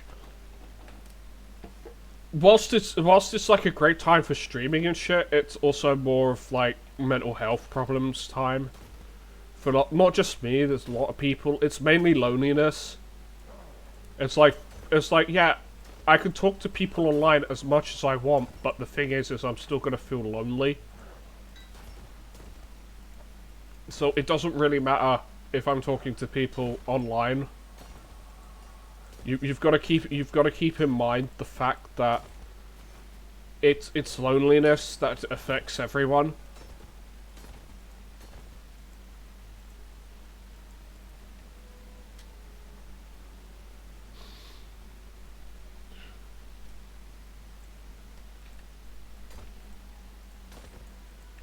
And that's the main thing that was triggering my depression, that and how Christmas is supposed to be this, like remembering Christmas when I was a kid, like it was supposed to be this mystical, magical time where you were able to give gifts to people and get gifts and stuff, like the whole tradition of just like giving as opposed to getting. It's like, I don't care if I get less than what I give out. I really don't care about that. I just want to have the ability to give stuff to like my family and stuff. But with how shitty, you know, prices have become for stuff in general, and it just the living costs in general, it's like, well, how is anyone supposed to do anything these days? Like, Christmas is like, it doesn't exist, it's a pipe dream. This is one of the reasons why, like, why do you think I enjoy playing WoW so much? Because I can make money. I can make money, and I can buy shit. It's like the life I don't have in the real world, because the real world is like, you can't make money because you have to pay rent, you have to pay living expenses and shit. Whereas WoW is just like, yeah, I can go kill people and take their money. And it's like, yay, money. I'm not advocating going around killing people for their money. That's not good. But you get what I mean. You can be an adventurer. You can play as a dragon. You can play as a Minotaur bull man. You know, stuff like that. And the thing is that you're playing the game and you're enjoying the game for what it is, as opposed to real life, which is like, go fuck yourself. You can't do shit. Because you don't got money. Because you ain't rich. And I hate that. I really hate how real life has become basically so money orientated. It's not funny. It's like, we're like in late stage capitalism. It's literally late stage capitalism / Animal Farm. And that's how like the whole of society feels like. Because if you ain't in government or you ain't a rich business owner or whatever, you're fucked. And that could change like overnight, but it won't change overnight because the fact is, it would cost the people, it would cost everyone who you know, who would withhold their labor for better pay and stuff. The thing is, us who do that, it would cost us too much money. Whilst it would cost them billions and billions and billions to replace us and to do the stuff themselves, simply put, the cost on the actual people themselves, the workforce, the labour force, is too much. This is why nobody's ever done mass. This is why nobody in society has ever done mass like walkouts and mass like withholding labour and stuff like that.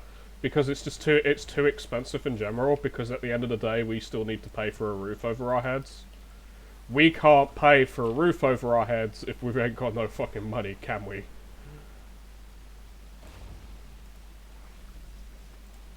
And of course the only way to get money is to, you know, work these shitty 9-to-5 jobs where the people complain that they can't afford to pay us more.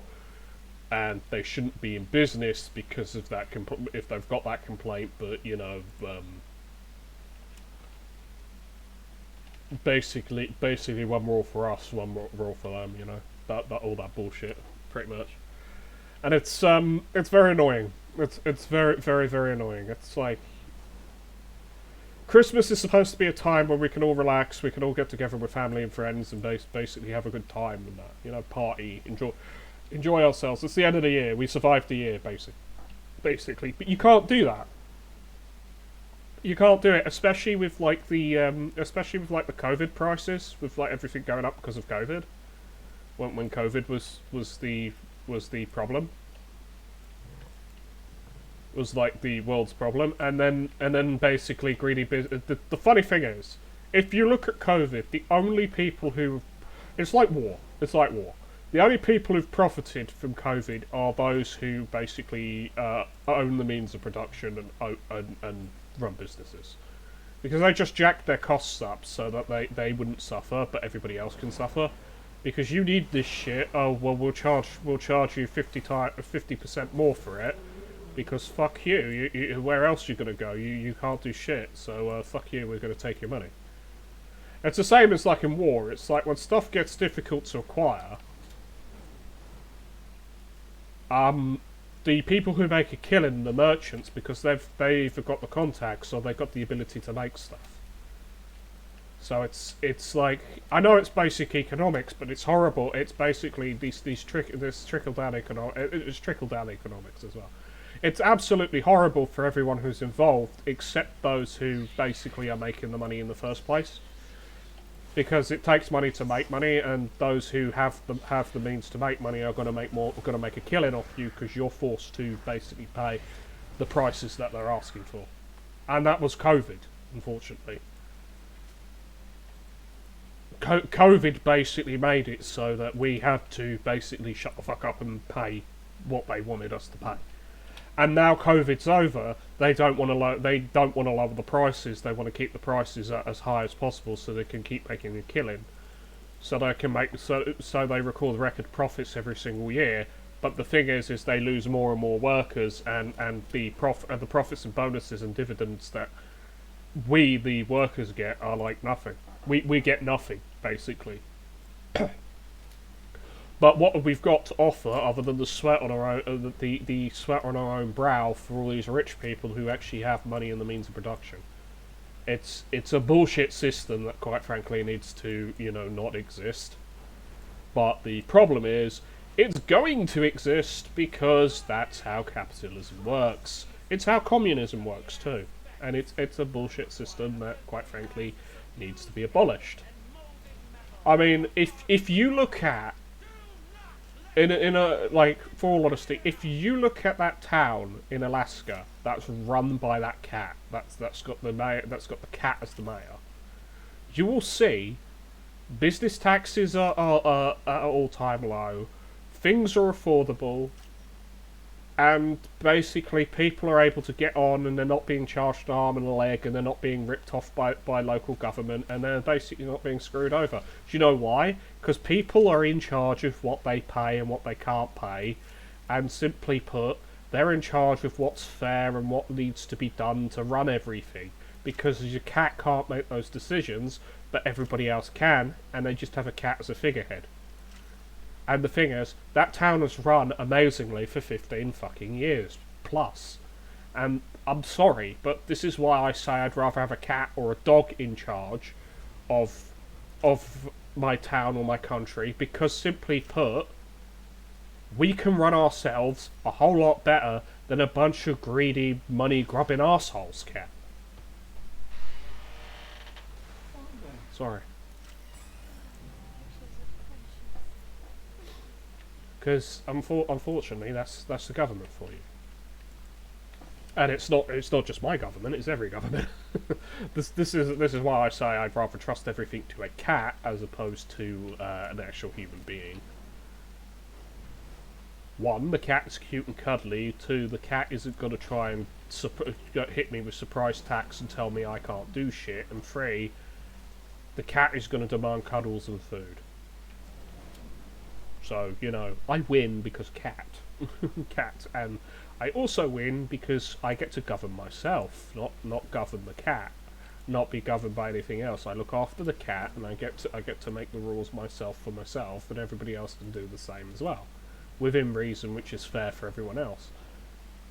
And I think only like small little villages and that are actually able to do that, because everybody knows everyone, and it's like if you fuck up, it's like everybody knows whose house to go knock the door down and beat the shit out of if they fuck up or do something stupid. So it's like when it comes to like that, I think that's the only reason that stuff actually works, you know?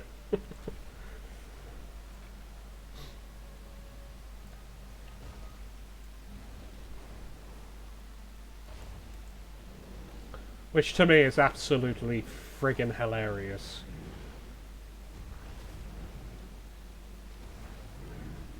But yeah, I'd rather have the cat. I'd rather have a cat as my local government official as opposed to that, because then I could just tell my actual government to go fuck themselves. You need to put it in writing to the cat, and then have someone who actually have a notary who actually has a brain and isn't a moron go through it with the cat. You know, even though and just have the cat sign it with a paw print, basically. I know it sounds dumb. I know it sounds absolutely stupid and dumb, but it's a real thing. It's legitimate. If you look up Mayor Stubbs, Alaska, he's literally a mayor. That cat is literally a mayor of a town in Alaska.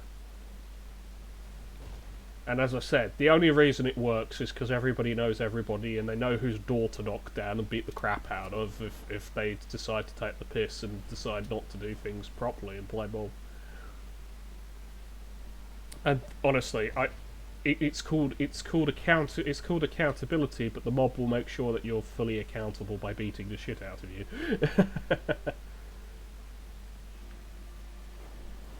It's funny in that regard, but it's like so many places are problematic in the way that so many places are problematic in the way because, you know, you have people who don't represent your interests in charge, and it's bad. It's kind of the same with this game in the past, with the whole you think you do but you don't mentality, like with the whole do not have phones, you think you do but you don't bullshit that happened at BlizzCon.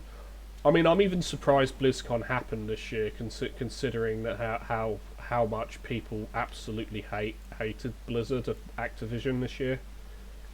Especially with all the allegations against them, it's just been like, oh boy, it's like, yeah, just another Monday. Basically, it's just like another Monday morning for them at Blizzard, because they don't really actually care, you know.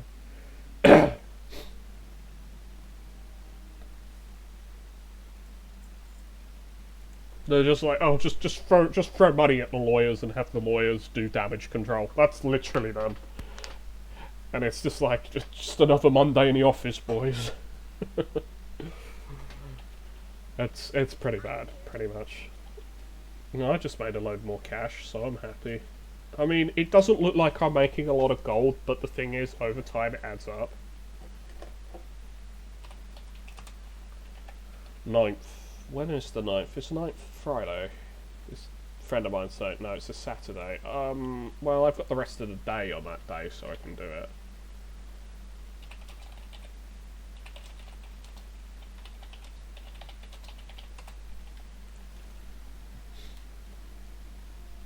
But yeah, no, I'm in the bakery, as I said. This weekend I'm in the bakery, so if this Pokemon Go event's on, I'll probably go do them, because both me and Scythe play Pokemon Go. At least we try to play it as best we can together, considering, you know, the giant fuck-off puddle in the way. But we can't really do as much as we'd like to do in the game, because he has to use remote passes to do raids and stuff with me. All we can do really is send gifts to each other and basically help each other out in raids and you know, stuff like that. That's all we can do, and it's pretty difficult, considering a lot of the content has to be done like there and then. So if they're not physically with you and you're out and about, you're kind of fucked. And it sucks. It really does suck.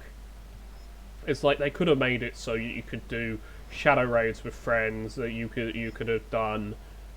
You could do parties with friends, even though they're like far away from you. You know, stuff like that. Like they could have done a lot of this stuff, but they've chosen just to keep it local, like localized, and it's.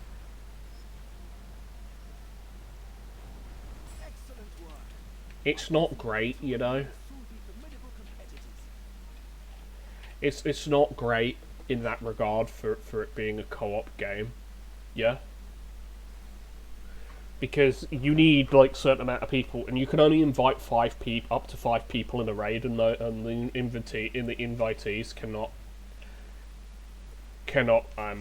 you know,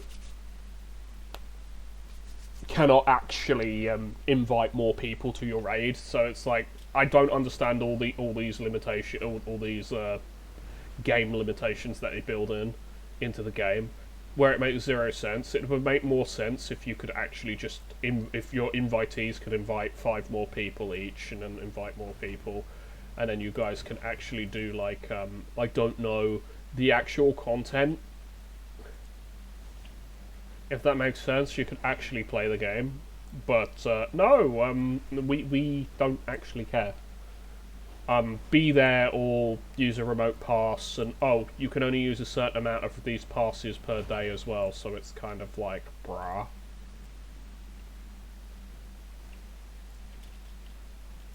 It's pretty much a whole brah moment, it is. It's like, bruh, why you do this to us? Because, and I understand, it's a freemium game, I shouldn't complain too much about what it's like, because it's, you know, it's free to play, quote unquote, but it would have been nice with more of the you know, stuff. Like it would have been nice if we had more like stuff that was, you know, better, yeah. Like we have like stuff that's better, not as predatory, and it's just better overall for the player base. Like, I understand a free-to-play game has got to make money. Like, all games have to make money, especially if they're online, because, you know, server costs, maintenance, etc., etc. It's like, we get that, we understand that, but your problem is, I can't get that, because that's all elites who will fricking bum rush and rape me. This is the problem with a lot of places when you're trying to get, like, certain things, especially if they're all elite mobs. You literally can't do shit, because you're usually in trouble from it. You're usually in a lot of trouble because of bad guys being so strong and basically hyper-spawning on you. It's basically the bad guys hyper-spawning on you, and it's an absolute pain, you know.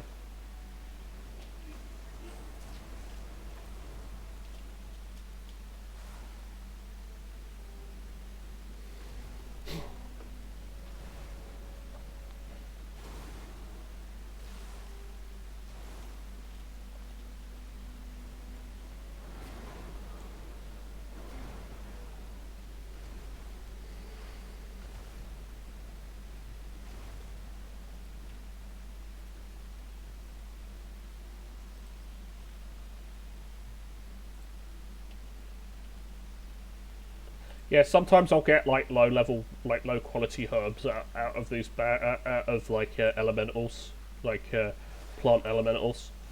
So I ain't too bothered. It's like, cause it's extra loot for me, so it's extra cash pretty much.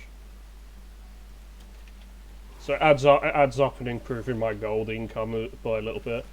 And I know a lot of people will turn around and say, well, you're doing things wrong. You should be basically selling you should basically be doing profession shit, and you should be selling profession stuff for loads of cash and that. And it's like, I get that, but I haven't got the time to like make the best gear in the game.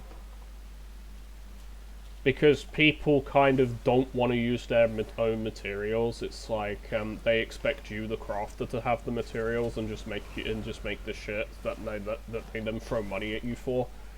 It's kind of a pain in that regard, because you're having to basically do double the legwork, and it's like people don't want to meet you, halfway. They don't want to meet you halfway. People just are like, oh, so you've got this crafting skill. Oh, fuck you, make me my shit. Otherwise, you're not getting paid. And it's like, bitch, you should be giving me the materials if you want me to if you want me to even consider doing it for you. But a lot of the time, it's like, no, we're not doing that. Basically, just make it or shut the fuck up and don't get paid. And it's so stupid. It's like, it's been since the beginning of like WoW's inception. It's always been like, look, it's always been, you need to provide materials for this shit if you want people to do shit for you. But a lot of the time these days is people don't want to actually provide like the materials or anything. They just want the shit made for them. Like the thing is it's pretty much instant gratification. That's the problem, and people don't want to actually work towards like anything these days. They just want it. It's like, I pay so I say. It's like the whole I pay so I say bullshit. It's like, no, you don't get to say that you get to do this stuff if you don't put the work into it. It's like, I will admit that WoW has gotten a lot easier, and it has mainly become end game content focused, whereas like most people's end game is doing heroic dungeons just for the rewards. Like, that's what we used to do back in Cataclysm, back when the game was very much, that was the game. It was either that or you raided. And I refused to touch raids because of issues that I'd had in the game years ago.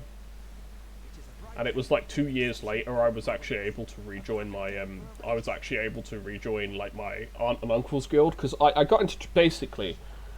they were guild owners, and I got into trouble pretty much because I was like 14, 15 at the time, and someone ninja looted items that I needed from a raid because he was being a cunt. Because we were all struggling because we were all learning how to do the raid, and basically this guy that we had as an extra just basically said, fuck it, I'm taking everything, fuck you all. And basically did that, ninja looted us and left, and I hated it, and it was like, dude, I need that, because it's like actually an upgrade for me, so I can actually, do my role better the next time we come in, like next week. And it's like, no, I got G-kicked. My reward after that was because I got pissed off with the guy, and I swore my head off at him, which is justifiable. I was a kid, I didn't know any better. So at the time it's justifiable as a kid, but like, no, that language isn't acceptable, get skill kicked. Isn't allowed to play basically cannot play the game with aunt and uncle for like, and I wasn't allowed, basically because I got G-kicked, I wasn't allowed to participate in anything with my aunt and uncle for like a really fucking long time, and it was like 2 years late. It was like 2 years later. It's like, oh, you're allowed to now join this guild. You can now join this guild that one of our friends runs, and it's like on a probationary period because you have grown up and stuff. Because I said, like, look, I want to do shit with my family. I'm bored of playing solo. It's like, I want to do stuff with my family who plays at the time. It's like nowadays though, my aunt can't play because of her job and because of her health being too shitty. Well, Her health is well. I'd say that she's got a health issues, so she can't really play the game anymore. She's mainly working, not playing the game. She's focusing on making sure my cousins have everything they need. They've got a roof over their head and stuff, and so's my uncle. So it's like, you know, real life pretty much. Whereas I can still play, but that's because I don't work 40 hours a week. If it did, I'd probably be playing a lot less. That's the thing. I'd probably continue to play the game, but I'd probably play it a lot less, and I'd probably just play like a lot more casual games, like what do you call it? Crash Team Rumble. I'd probably just play that instead, because that's a very, very easy casual game to get into. For me, it's like I can play that for 2 hours. I can play that for 2 hours like no problem, and I can get like about 10, 20 games in. I can easily get about 10, 20 games in, no issues in about 2 hours, and enjoy myself and progress towards things, as you saw, because I unlocked the season character for this season, and I think today. I think today we're going to end up having another season come out. It's either today or tomorrow, because we've got a new battle pass, so I'm assuming a new season.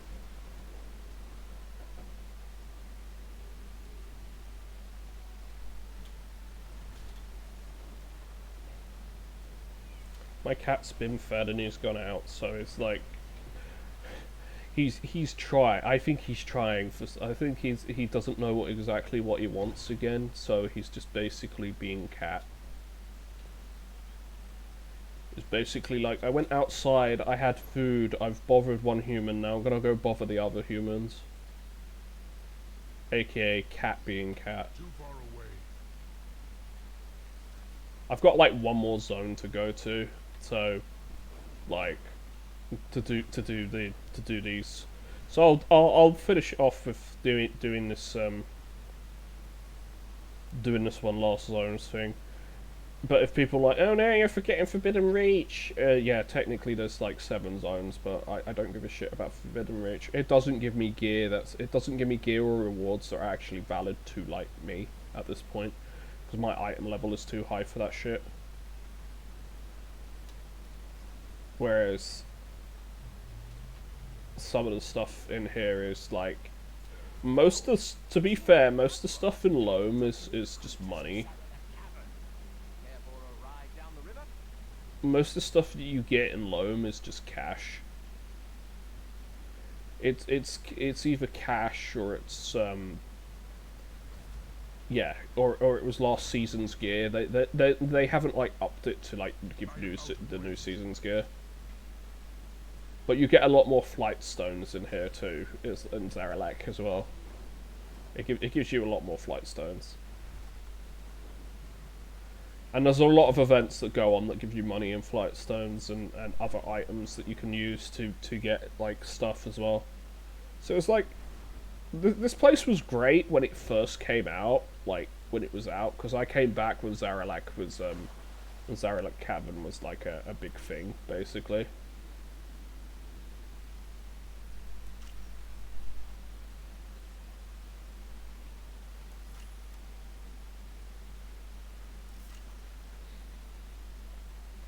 When this was like current content. This isn't current content now, but it's still not bad content, if that makes sense.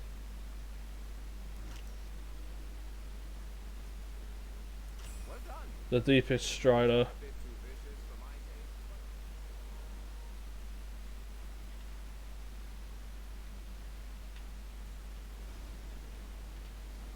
But yeah, I like this place. It's the only one.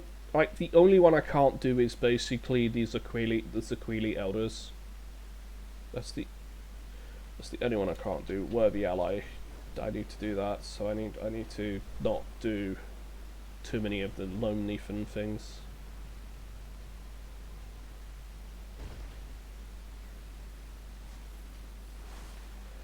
I need to not do too many of these things so I can do Lone Leafin stuff, basically. The thing is, it's gonna take like the thing is, it's like you'll have to do so. I'll have to do some of the events as well to do it. It's basically gather reputation and shit. And from the reputation, you then get more items and stuff. So you know, there is that. Oh my, this place is overrun with giant snakes. I don't know how they do things in the uplands, but we chuck stink bombs at the parents and then go right for the eggs.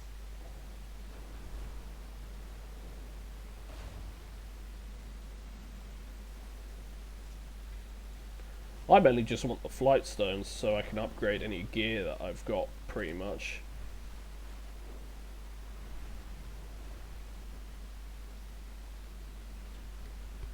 But there's also yeah, but you can also do like digs with Mirror as well. If you do the digs with Mirror as well, you also can. You can also do a lot of. You can also get quite a lot of rep as well with them.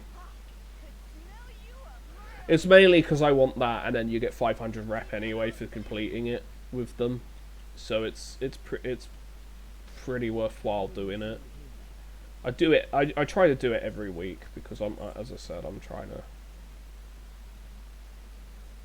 to do quite a bit with it.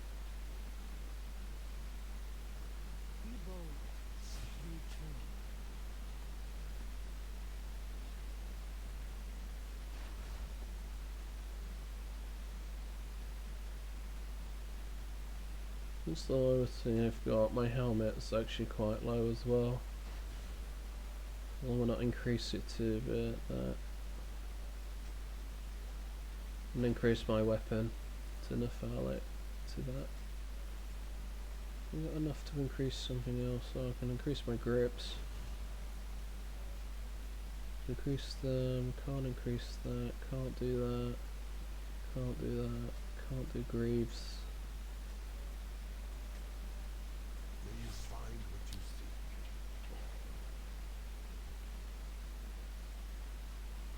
Yeah, it'll say that I only went up basically by that, but that's because some of my gear is still free for 98. But some of my gear also isn't 398 as well at the same time, so if that makes sense.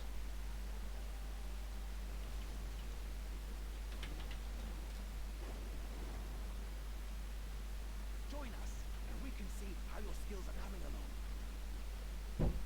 I never gave up hope.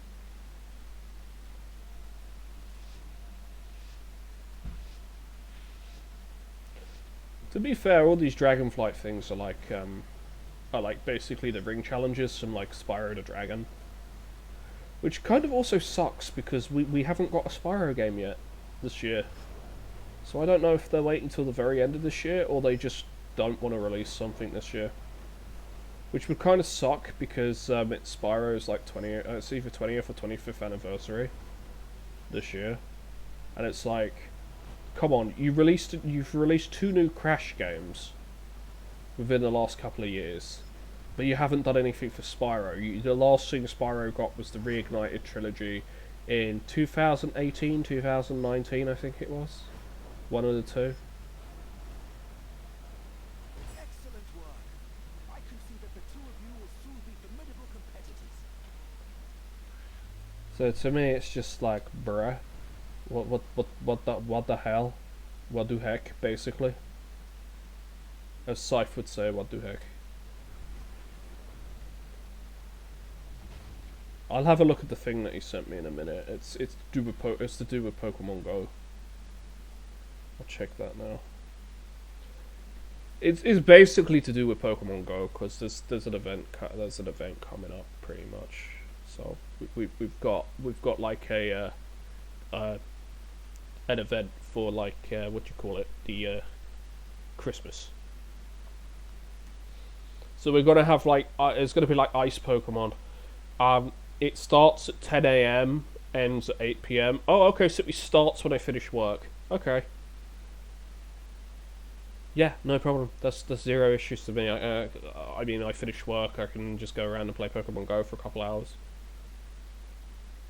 And you have an increased chance of getting shiny Pokemon. Snowrunt and Bergmite appear more recently. I need Bergmite.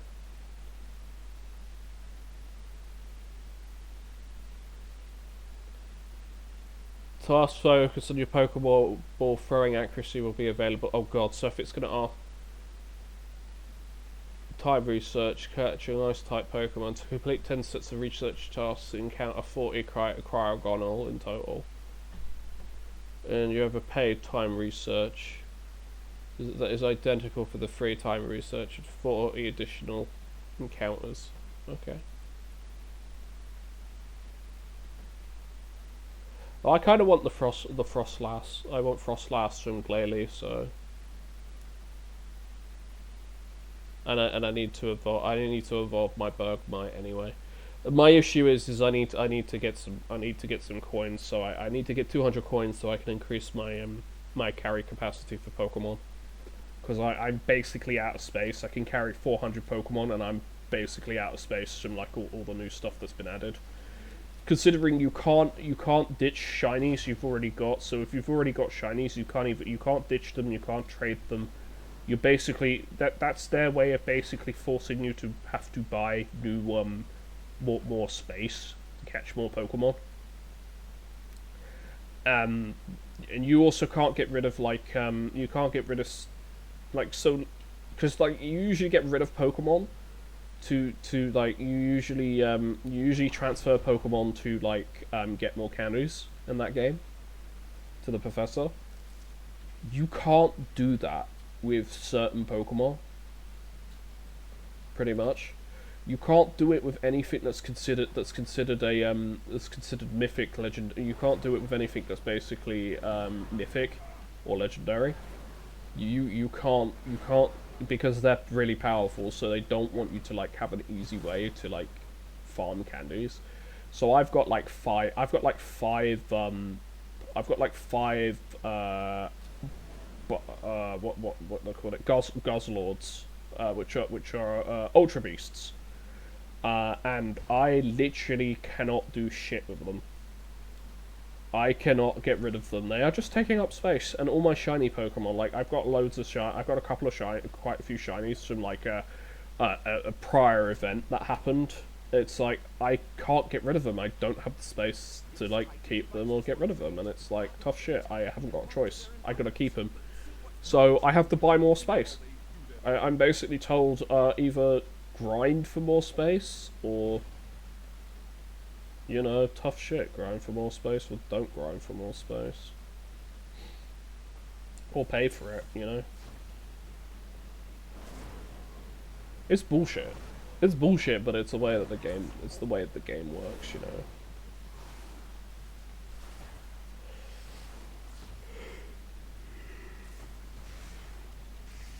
Because, like, I understand why they do it, but I also do think it's bullshit. So, if that makes sense, yeah.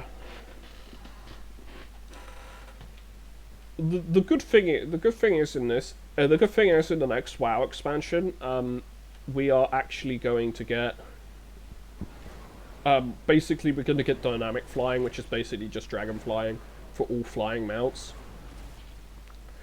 And Soar, the Drakthir Soar is going to be turned into basically full-blown dragon flying, which it should have been at the start. It shouldn't have been just a cooldown where you can fly and like fly a tiny little bit. It should have been like full-blown dragon flying. Because I'm a dragon, like, for God's sake, I have wings. Let me fly like a dragon. I'm supposed to be like a bipedal dragon, so like a bipedal dragon, magical dragon warrior. I'm supposed to be. I should be able to fly, if that makes sense. Not just like have a cooldown. It should be like full blown. Like I can use like all the stuff that I've got for my stuff for it. Now I do need to do the new stuff. I do need to do the new thing in the thing because in the Emerald Dream, because I need to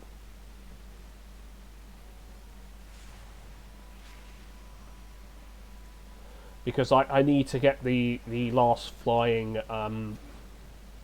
glyphs. I need to get the flying glyphs. So I need to do that.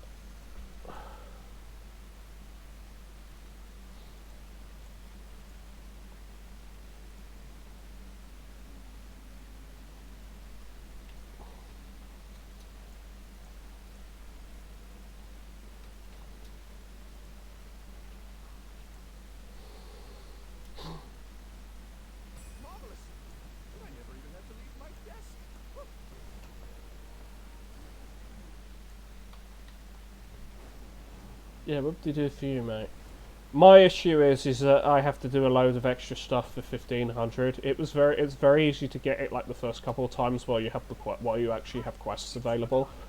But if you don't have quests available, you're in trouble. It should knock out their toxic brain fog and get them back to fixing the Titan tech in the area.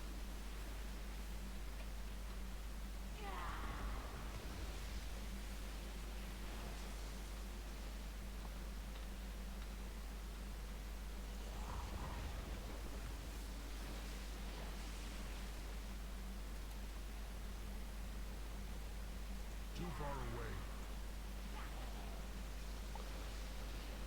But yeah, I'm pretty much almost done this week with the stuff on this character, and then I'll probably just do it on another character I will, in my own time. I mean, you get more world quests over time, you do, through the week. You get a couple more through the week, but it's like, doing it on one character will take, like, for all of the ones in all the places, it's gonna take you a couple of hours. It'll take you a couple of hours if you're actually focusing on it. So, it's good, but it's like, you've also got all the other weekly stuff that you need to do as well.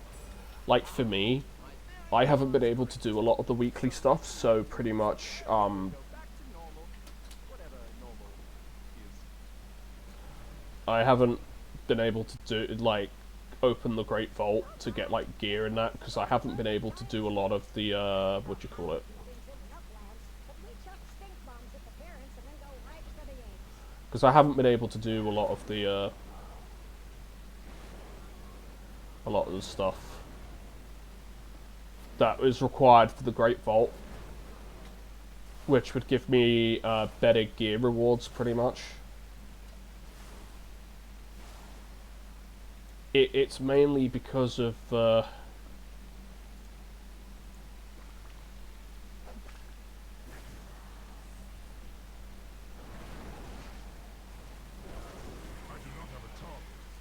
it's mainly because of the whole, you need to do like dungeons and Mythic Plus and shit like that, or PvP, and I don't PvP, it's like PvP ew.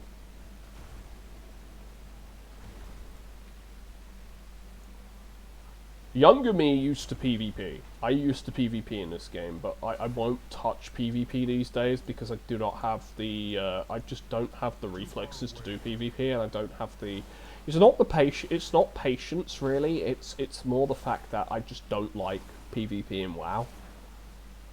It's like, it was a tacked on afterthought to the game, in my personal opinion, PvP was, so it's like, it's not a required thing for you to do, and if you're not wearing PvP gear, you kind of just get completely destroyed in like 2.2 seconds, and I'm not about that. If that makes sense, I just want to play the game for fun.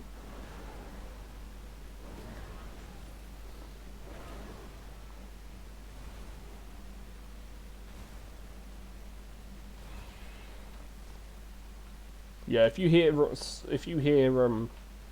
stuff coming around in the lower area, it's because the parents are having their bathroom redone. So they're having theirs redone, so they're having to use mine. But because mine's been redone, we've like got like a really good like shower in there, and a shower / bath combo in there. So it's like they've put like their essentials in there, like toothbrush and all that. So the parents are using that bathroom. So that's why I got told off for being quote unquote too loud when I'm not really being that loud.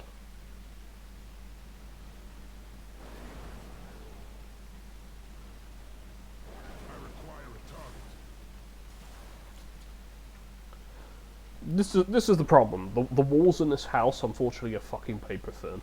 They are basically paper thin, and I hate that.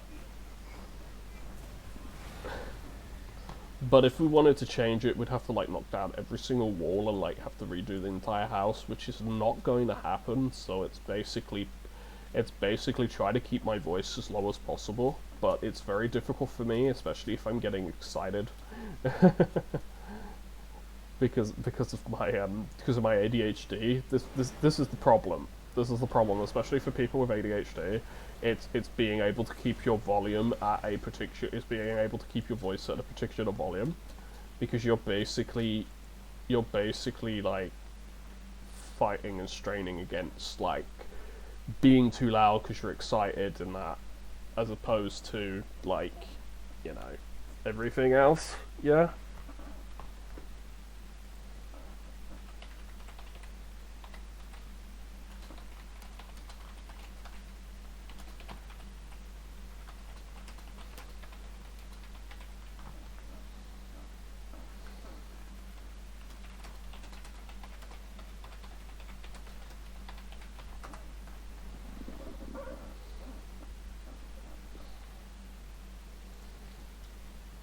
I must get closer.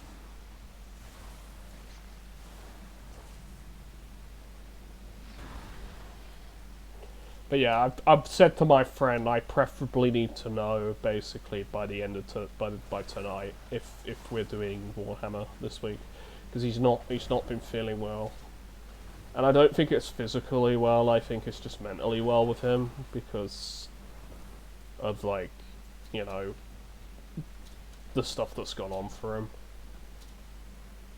in recent times. So it's kind of like, you know.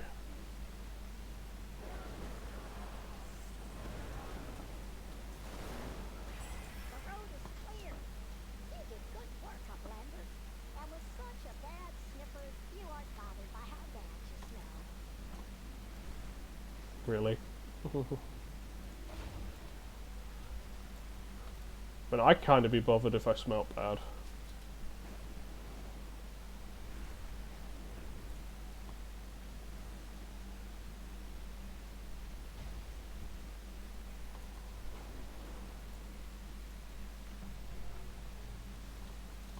Yeah, these lambent ones I can sell for quite a bit too, you see, so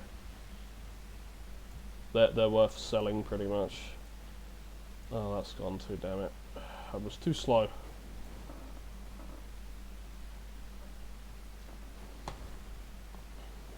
But yeah, you need to I've told my friend I need to know by tomorrow. I need to know basically by the end of tonight, preferably for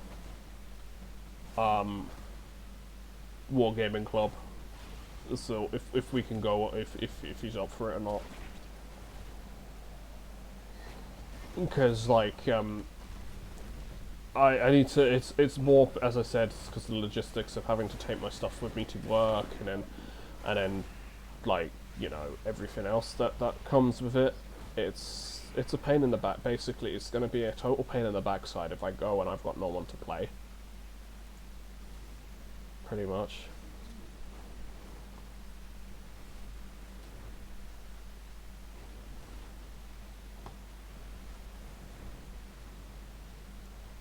Because like we're planning it, and then it's like oh, I don't feel well enough to go. It's like, okay, understandable, but I still need something. I need something to do. If I can't go, then I've still got to take a. I'm just not going to bother taking my stuff if that's the case. If I don't get a response from him by tonight, because I'll be like to him, I need to know by tonight so I can say in the morning that we need a table available, that I can get a table available for tonight, you know, for tomorrow. Because if I don't, there won't be a table available, and we won't be able to play. Because he was the one who suggested, I was the one who suggested to go to club, but if he's unwell, that there really isn't much I can do, you know. And it's kind of annoying. It's kind of annoying for me, like. You have plans, but then you can't like keep to them or do anything because of how things are. Yeah.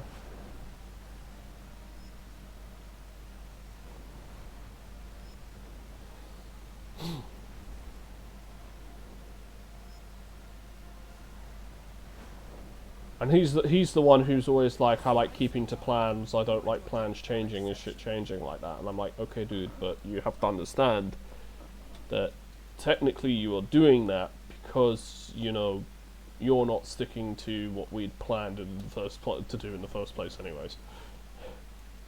And I'm not being a dick to the guy. It's just that's basically what's happening, you know. So if he does the same thing when we're supposed to go to the game, like when we're supposed to go to St. Albans to go to Games Workshop, the comic book store and stuff like that, I'm not gonna be too. You can understand me not being too impressed, yeah. The Black Dragonflight asked us to help with Too far retrieving some away. artifacts. Get your gear on and scale that cliff.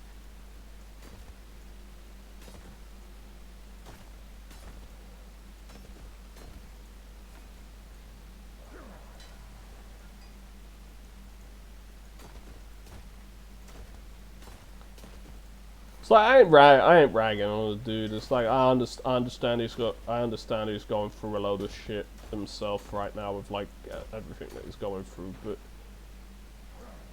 you also got to understand my point of view, because like I got like all my shit to work and then get told I can't make, and if I get told I can't make it because of that, I'm gonna be like, okay, well then at least if I know beforehand, I can then like ask someone else if they'll play me, you know.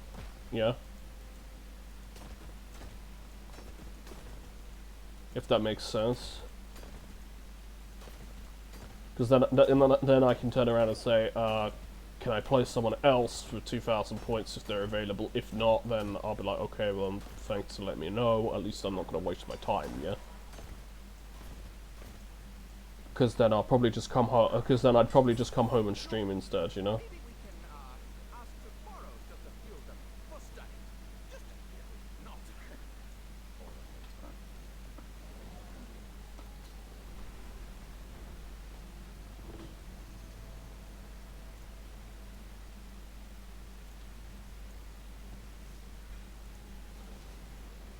You'll be lucky if they even let you look at it.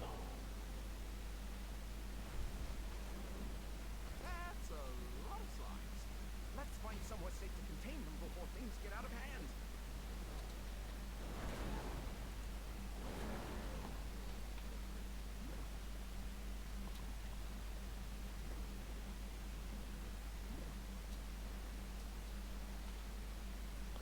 I have the ultimate sook.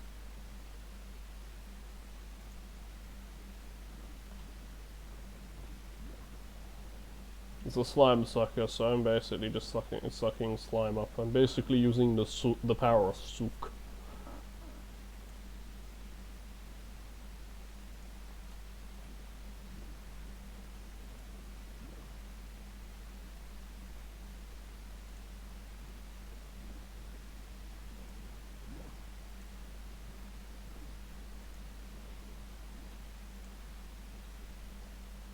Good job dealing with those escaped slimes. It looked like quite the sticky situation. Alright, so I've done everything except basically that one that rewards 150 extra. So I've done half. I've done about half. That now I can do stuff with Mirror. Just fly over there and deal with Mirror, basically.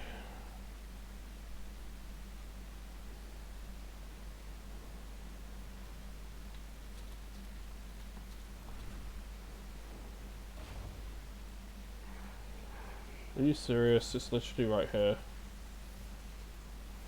I gotta deal with this asshole. Okay.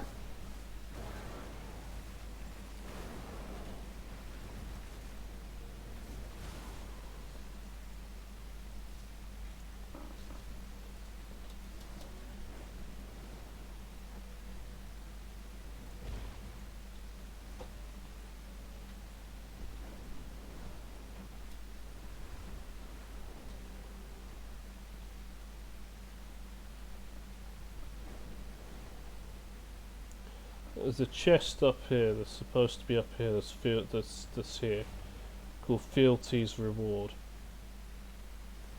if I remember correctly.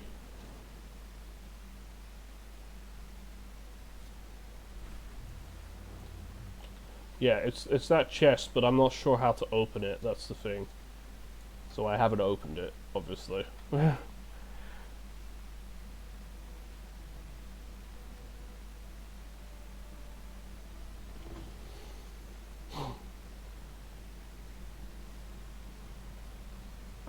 The thing is, all the enemies up there are also incredibly powerful as well. I never actually did that raid, the Shadowed Crucible. The thing is, with a lot of raids, is I never get a chance to actually do them because I'm not a raider. That's the thing. I myself am not a raider. I don't enjoy raiding.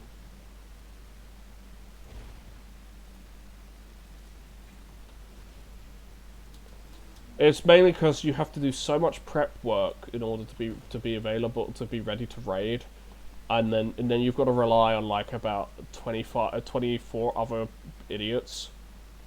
And I say idiots because I just don't trust people. Because for me, a lot of the time is people are idiots. They just cause you problems for like no bloody reason.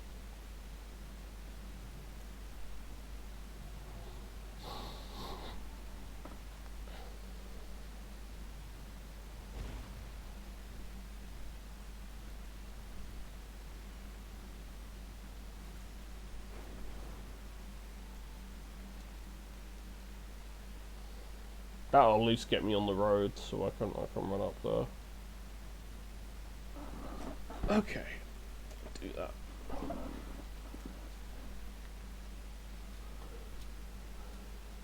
But yeah, no,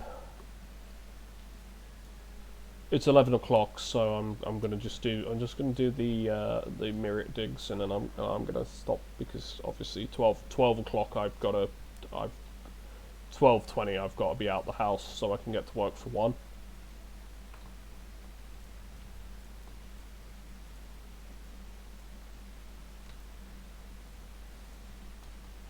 Because I'm there from 1 till 6, and then tomorrow I'm there from 2 till 6. So I've got to deal with like school rush. I know why I'm there. It's because of delivery. It'll be because delivery. At work, it would be our deliveries, so they need someone to mind the tills. Well, I won't have a problem as long as the bloody tills work. If the tills don't work, then I'm gonna have a huge issue with the tills, aren't I? Because I need shit to work. I don't need shit to not work, if that makes sense. Yeah.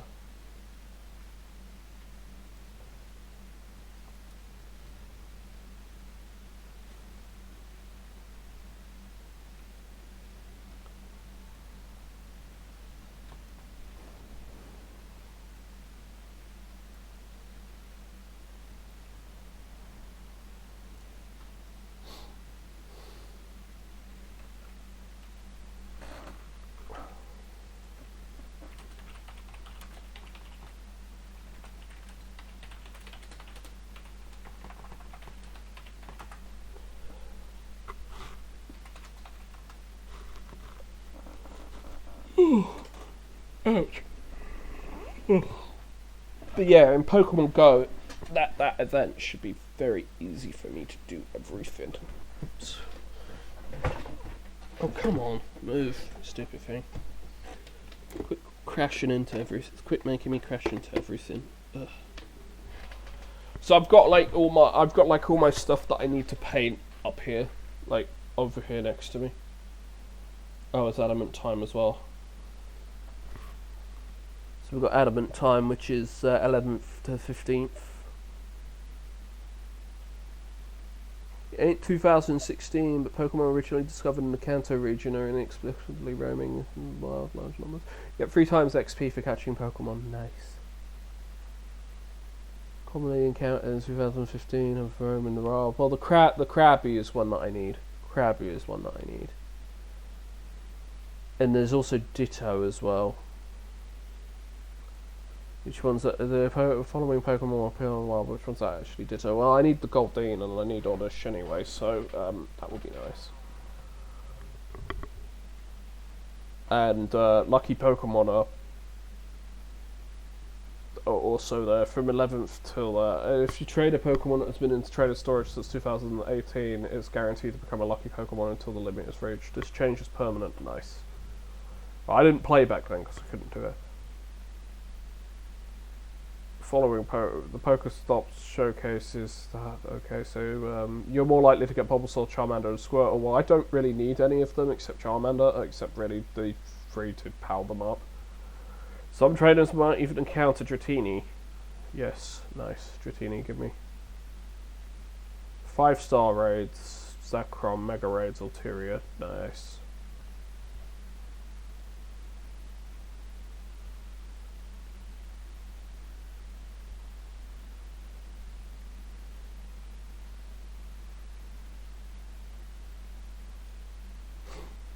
Okay, so that's the timed research.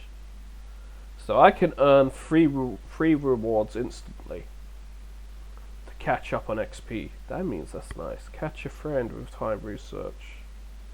And adding friends will be available. I'll have to add friends, which means I'll be begging people for that.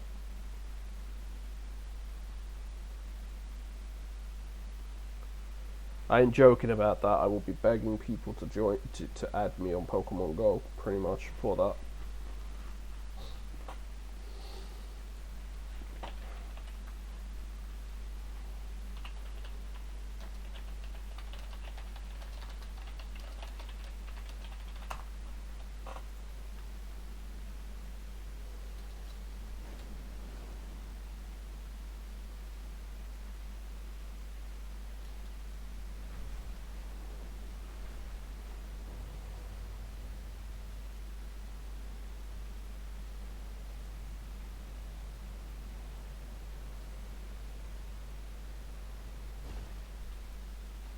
There's treasure everywhere. Just gotta sniff it out. Don't forget your buddy. I have a Lost Dig map, so I can give that to Mirrit, and I can do that. Mirrit always has a map at the beginning of the week. You see, so...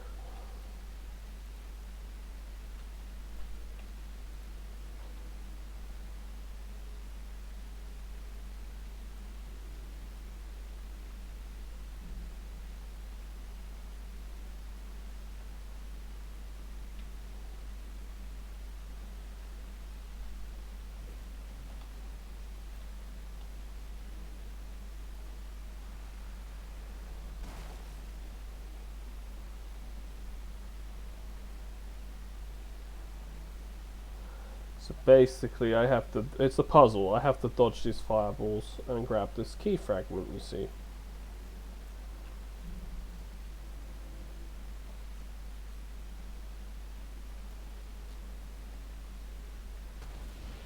Yeah, fireballs stun me, but they don't actually hurt me.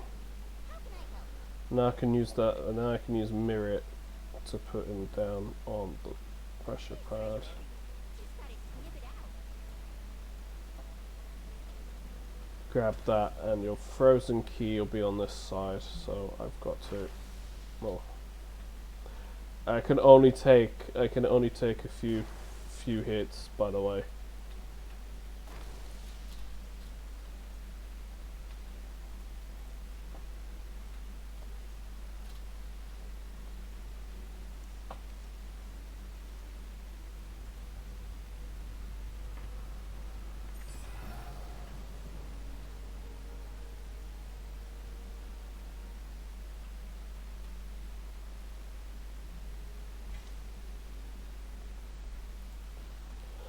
That was a load of stuff.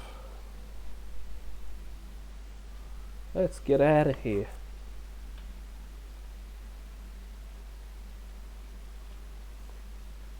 So it doesn't really increase anything that I had, but it gave me a load of stuff, and it gave me a sundered spark. A shadow flame, so I can make a spark a shadow flame now. Which lets me make items up to 424, which is not too bad in all things considered, because that lets you boost up your anything you need to craft to that level. Where did the other map go to give to Mirrit? Give Mirrit the map. How can I help? See you soon.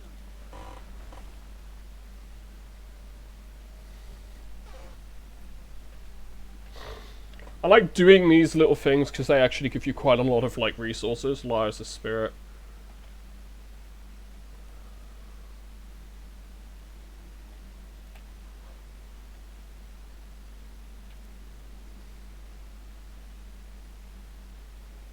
Only darkness will find you if half-truth you don't spy. Someone lies. It's basically the liar.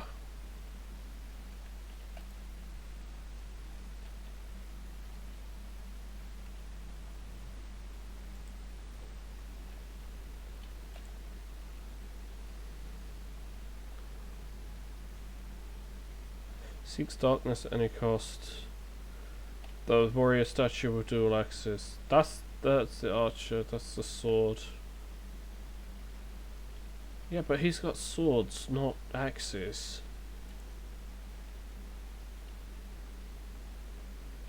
And streaks of fool's gold in the stone do not be fooled. Titanium archer, she only has her feet to guide her.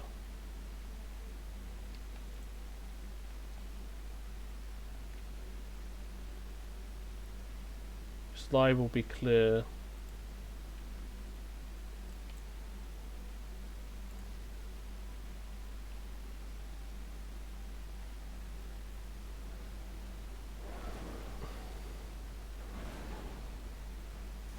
I can beat him.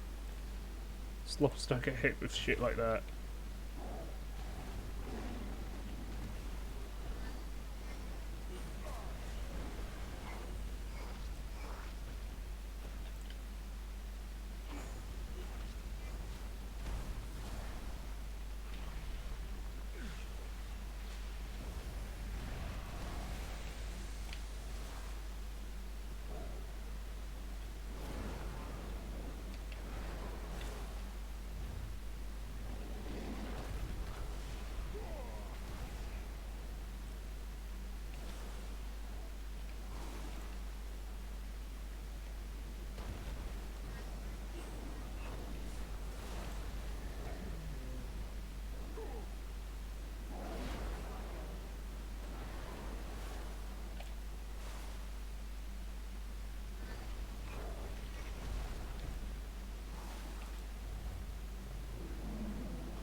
I do not have a target. Fierce key, yeah.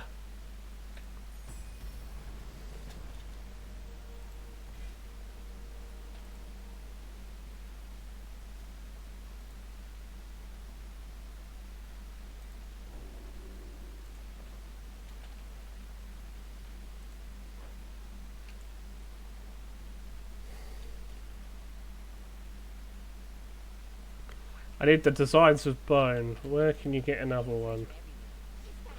Ponzo has a bartered map for trade. Bartered do map. Yeah, but I've got 5 barter bricks. That might actually be enough. Actually, that might be more than enough to talk to Ponzo about giving it.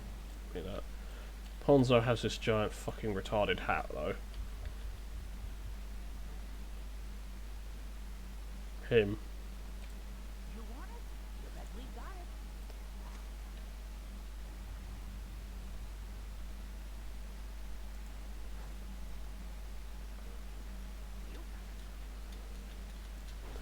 Alright, yeah, because he can do like 3. You can do like 3 with Mirror a week. That's all the ones you can do with Mirror a week.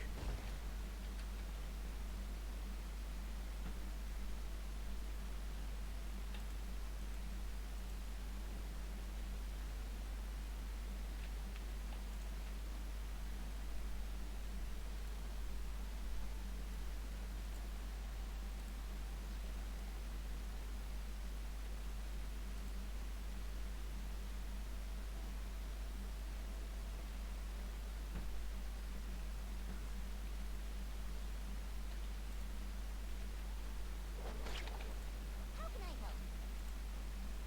These were sacrificed. Because it's I like these like sniff and seek thing. I like the sniff and seek. It's quite fun because it sends you somewhere where you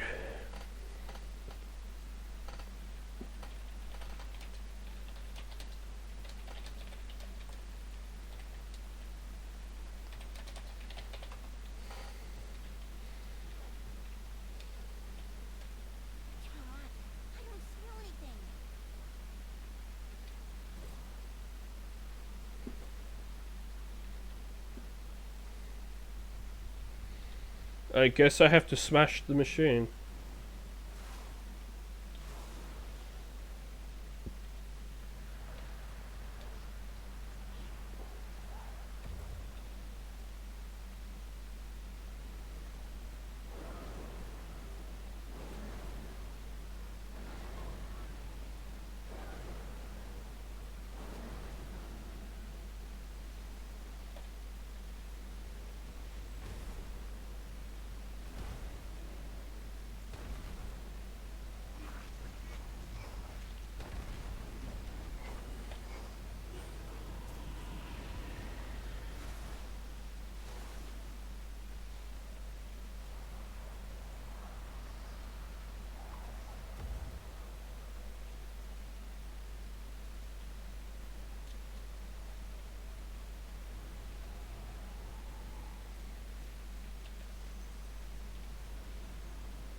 That'd be water.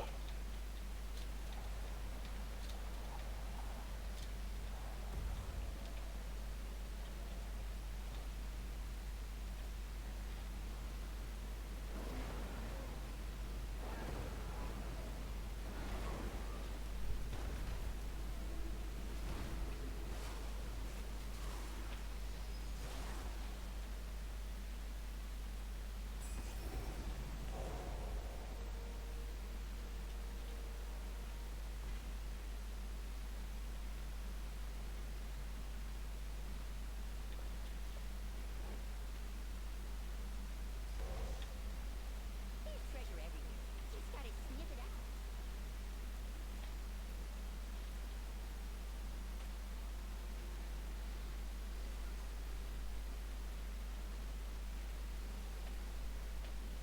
How can I help? See you soon.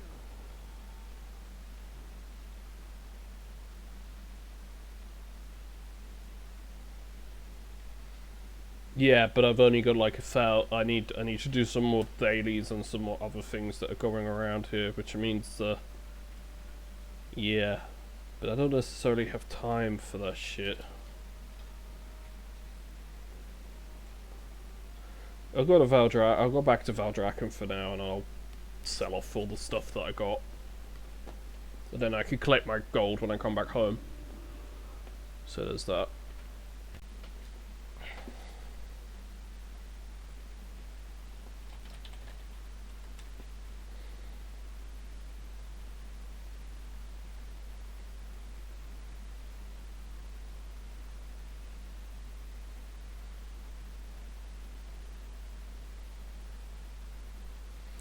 So I'll sell everything and then basically I'll probably end the stream, considering that I have an hour before I need to do stuff, so I just want to chill out for the time.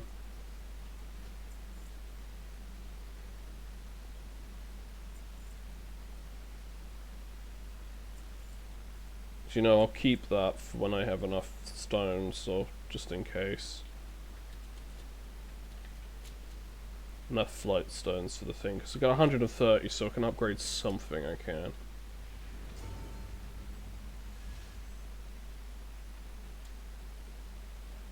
So we've got more cash there. And I'm bound to make a fair bit here as well, for all the shiz that I got.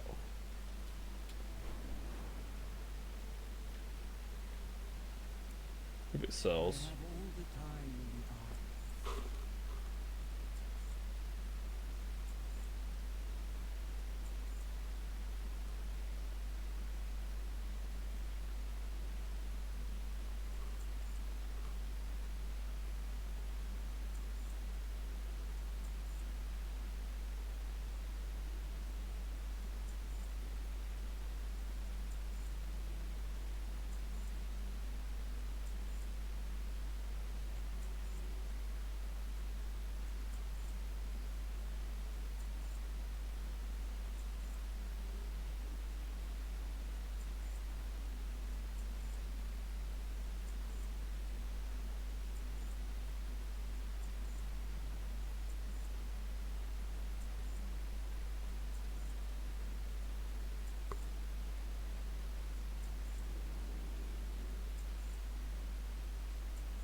So if you look at all the shit that I'm selling, all the gold that I'll end up getting in about an hour's time.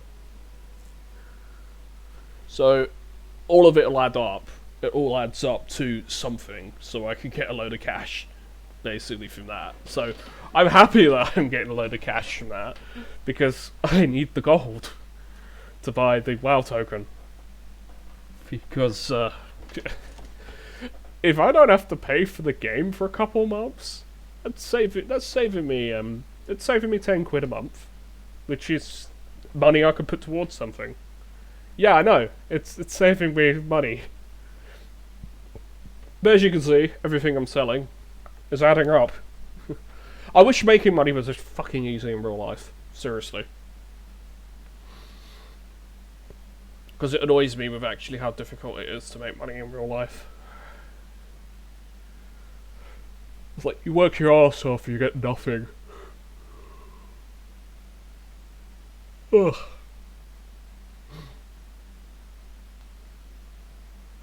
So yeah, I've already made a ton of gold. See, something else has just sold, so I've just made I've made even more gold.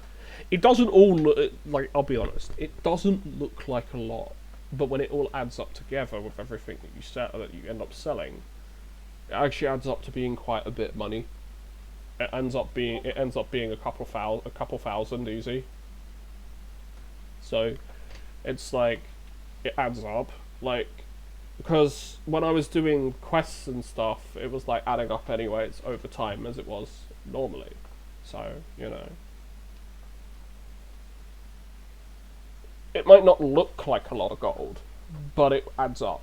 The thing is, it adds up because of everything I've done. I was at like 25k. I was like at 25k earlier today. Now I'm at 38.7, and when I can collect all of this, stuff, I'll have a lot more money. You see, I'll have a lot more money. I'll be at like 4k. I'll be at like 40k easy, 40k maybe even 50k. So it's something. It's something. That's the thing. It's money is money. It's all you can do is basically sell stuff, is collect stuff and sell it. And you do it on all the characters that you can do it on. Like, you do as much as you can on all your characters, and you'll be good. Like, I've got to hand in all these relics and stuff now, so I've got relics and shit to hand in too. So for reputation. Because, like, I'm trying to get all the reputations that I can get unlocked with everything possible. Because I think all the reps go up to 30. I think. Nah, Maruk only go up to 25. They only go up to 25. Dragon Scale only goes up to 25. Loam Neathan goes up to 20.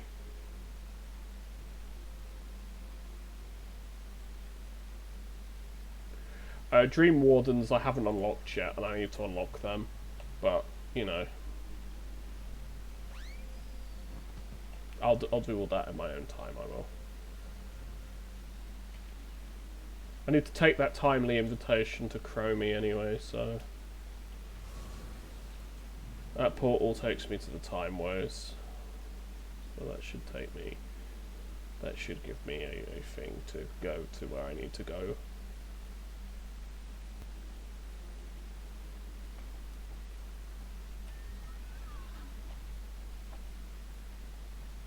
Val'Sharar, Golgorond, Vashir, Zuldazar, Drustvar.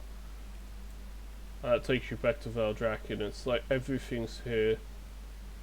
Lindormi is here. See, this literally gives you a thing to go to all the places you need to go to for the thing. It used to not be here. It used to be something else. But this is like Mythic Plus shit. I ain't got time to do Mythic. I ain't got time to do Mythic Plus. But I was just showing it off because it's new. Now, if I had more time to do Mythic Plus, I'd do Mythic Plus, you know. But yeah.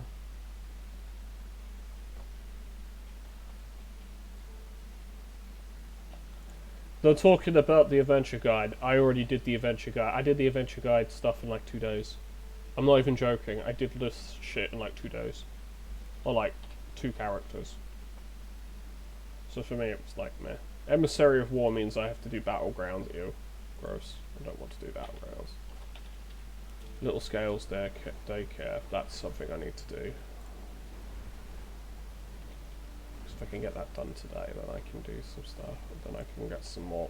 Get this further. Glory to all flights. Oh, you have a whistle for Russ's owner. I didn't realise that was that. That's Waking Shores, isn't it? Or is it?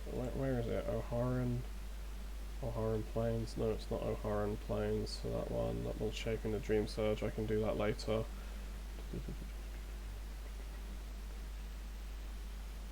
It's made of inspiration. I'll do the Waygate actually, because if I activate that Waygate, I then get to teleport back to another place where then I can give in all of these Dragon Island artifacts.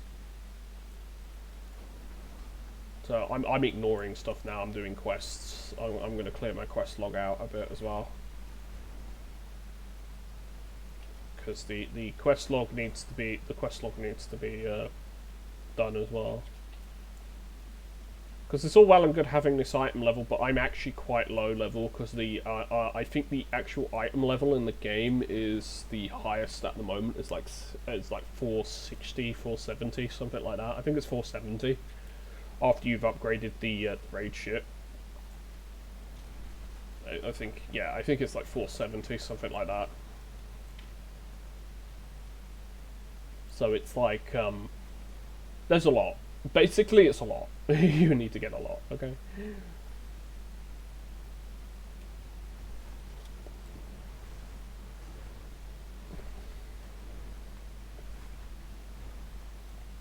Oh great, it's in that tower all the way up here. Can I get there? Yes I can, I have enough speed.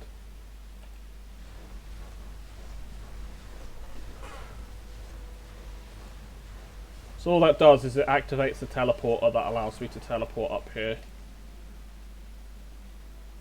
Then I can teleport straight back, because I've got a teleporter here, Eon's Fringe, Algethia, More Quit Island, which allows me to go straight to my destiny, which is a quest, Ruby Scale, and Cobalt Sing, Rufus Plains. See, I can go anywhere I want, but it has a half an hour cooldown. It's like it's a localized teleport network, so it lets me teleport around. Oh fuck it, I'll keep streaming. I'm gonna keep streaming for the time being while I sort things out. As long as I finish by 12, I'm good. Yeah, I said I'd finish, but like, no, fuck that.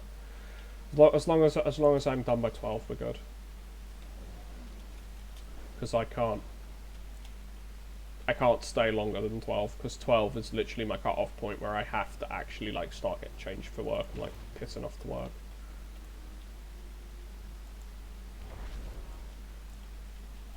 Ahoy! Keep the wind in your sails. Smooth sailing, Lord Agnes' favourite friend. You put always to the sea. Safe passage to you. Smooth sailing. You put always to the sea. What can I do for you? Keep the wind in your sails. Safe passage to you. You put always to the sea. Good day to you. Keep the wind in your sails. Yeah, these ones are really easy to do because you get the relics very, very quickly. So like for mine, Dragon Scale Expedition 20, yeah, see, super easy. A lot of this stuff is all account bound locks, so unlocks. So I need to get into 23 to unlock the final one. Then I can get Skitter Flying, which is 2 Skitter Fly mounts. If I get another one to 25, I actually get to take the second mount for free. So that's why I'm doing the reputations, because they all have multiple multiple items, like multiple choices. But the thing is, if you actually do the things, if you actually do them on like 2 or 3 characters, you actually unlock everything. So you can actually unlock everything for free. I'm actually not joking. So it's like you don't have to piss around, and the thing is you don't actually have to piss around trying to unlock everything at that point. You basically just unlock everything by just getting the reputations. It's very, very simple in that regard.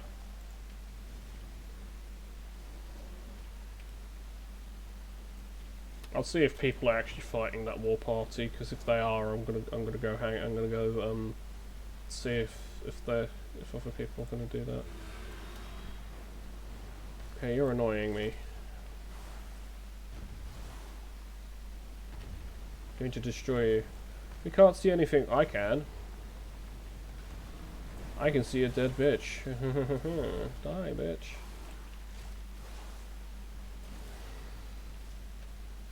Element infused blood. That'll sell for 19 gold. So it's actually worth something, because I know it's used for crafting shit, but it's like a very rare drop from them. As I said, the main thing I want are the flight stones, so I can like do a lot more.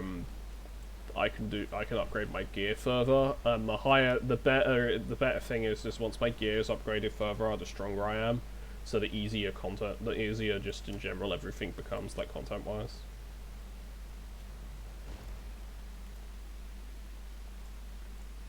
Yeah, I think someone's fighting. I'll help out.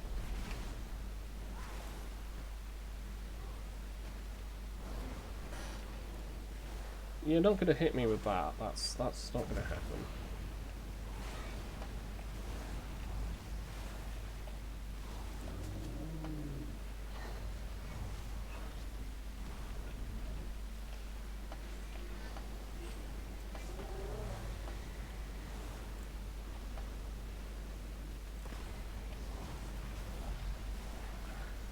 The reason that this one's very much worth it is because you get a lot of rewards from it, because you're killing like it's like you're killing like 5 different rares.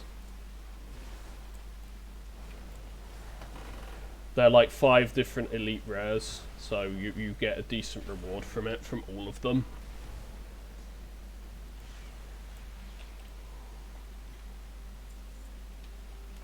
See, you actually get a fair bit off them, so it's not too bad, because you get gold, and then you get some trophies, you get reputation, you get quite a few things. The thing is the main thing that's the best for me is the reputation. That's the main thing I want, is rep. Because as I said, once I've maxed out the reputations, I don't have to worry about doing that shit again, and I'm just basically doing it for money. So, you know, I don't really fully care. And the gemstone is, if I remember correctly, it's right here. The thing is I can't do anything with it because I'm not a jewel crafter. But I can use that to get the pet if I'm not a jewel crafter, because I can supply the material for a jewel crafter. So it's still useful, because you can still supply the materials to jewel crafters who need that to make the jeweled whelplings. So as long as you've got the materials, that's fine. It's like I can use it, or I can then like say, hey, I've got it on one of my other characters. I can then like craft it on them, you know, because I have a jewel crafter who.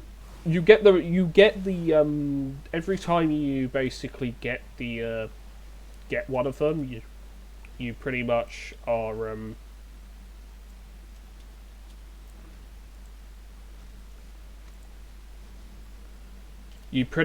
getting the recipe to make it as well if you're a jewel crafter. I need more Dragon Shards of Knowledge. Dragon Shards of Knowledge are good for me, because that means that I can get more knowledge, and I can upgrade my crafting and gathering skills by even further. How many have I got? I've got 9 of them. I really need to hand those in. 9 is more than I've ever seen before. No, I'm not taking the piss there, I'm telling the truth. .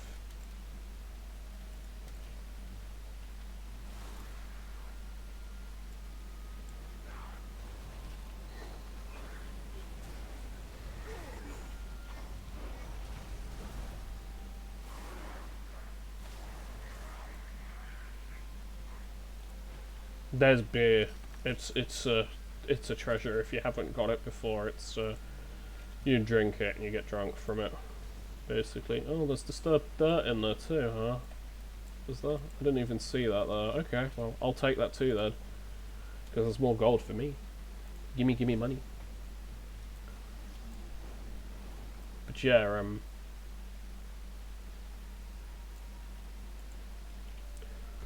as I said, I enjoy the game because it allows me to feel powerful. It also allows me to make money. So, making money is always good for me.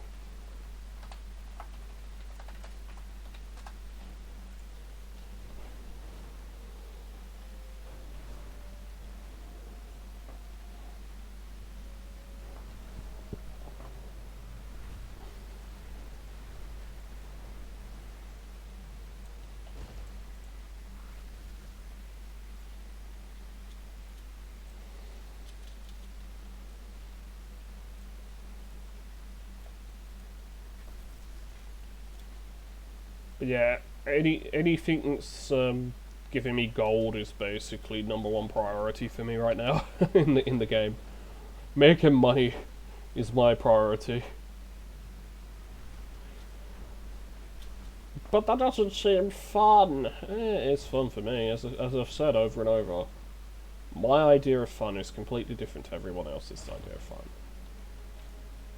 I can't make this level of money in real life, therefore I make it in the video game, and I'm happy because I feel like I'm accomplishing something as opposed to not accomplishing something. If that makes sense. Because I can work my ass off in the real world and I won't make even a fraction of what I'd be making here. It's like, let's say if I was to actually sell the gold that I make to a gold farming website, I'd probably make more than I make in an hour at work for like a day's worth of work on here, and it's like that wouldn't be worth my time, you see. So I don't do that. I wouldn't do that anyways. It damages the economy basically because it makes people more reliant on it, and I'm pretty sure that's what happens with a lot of these WoW tokens, with a lot of these paid boosts that go on in the game.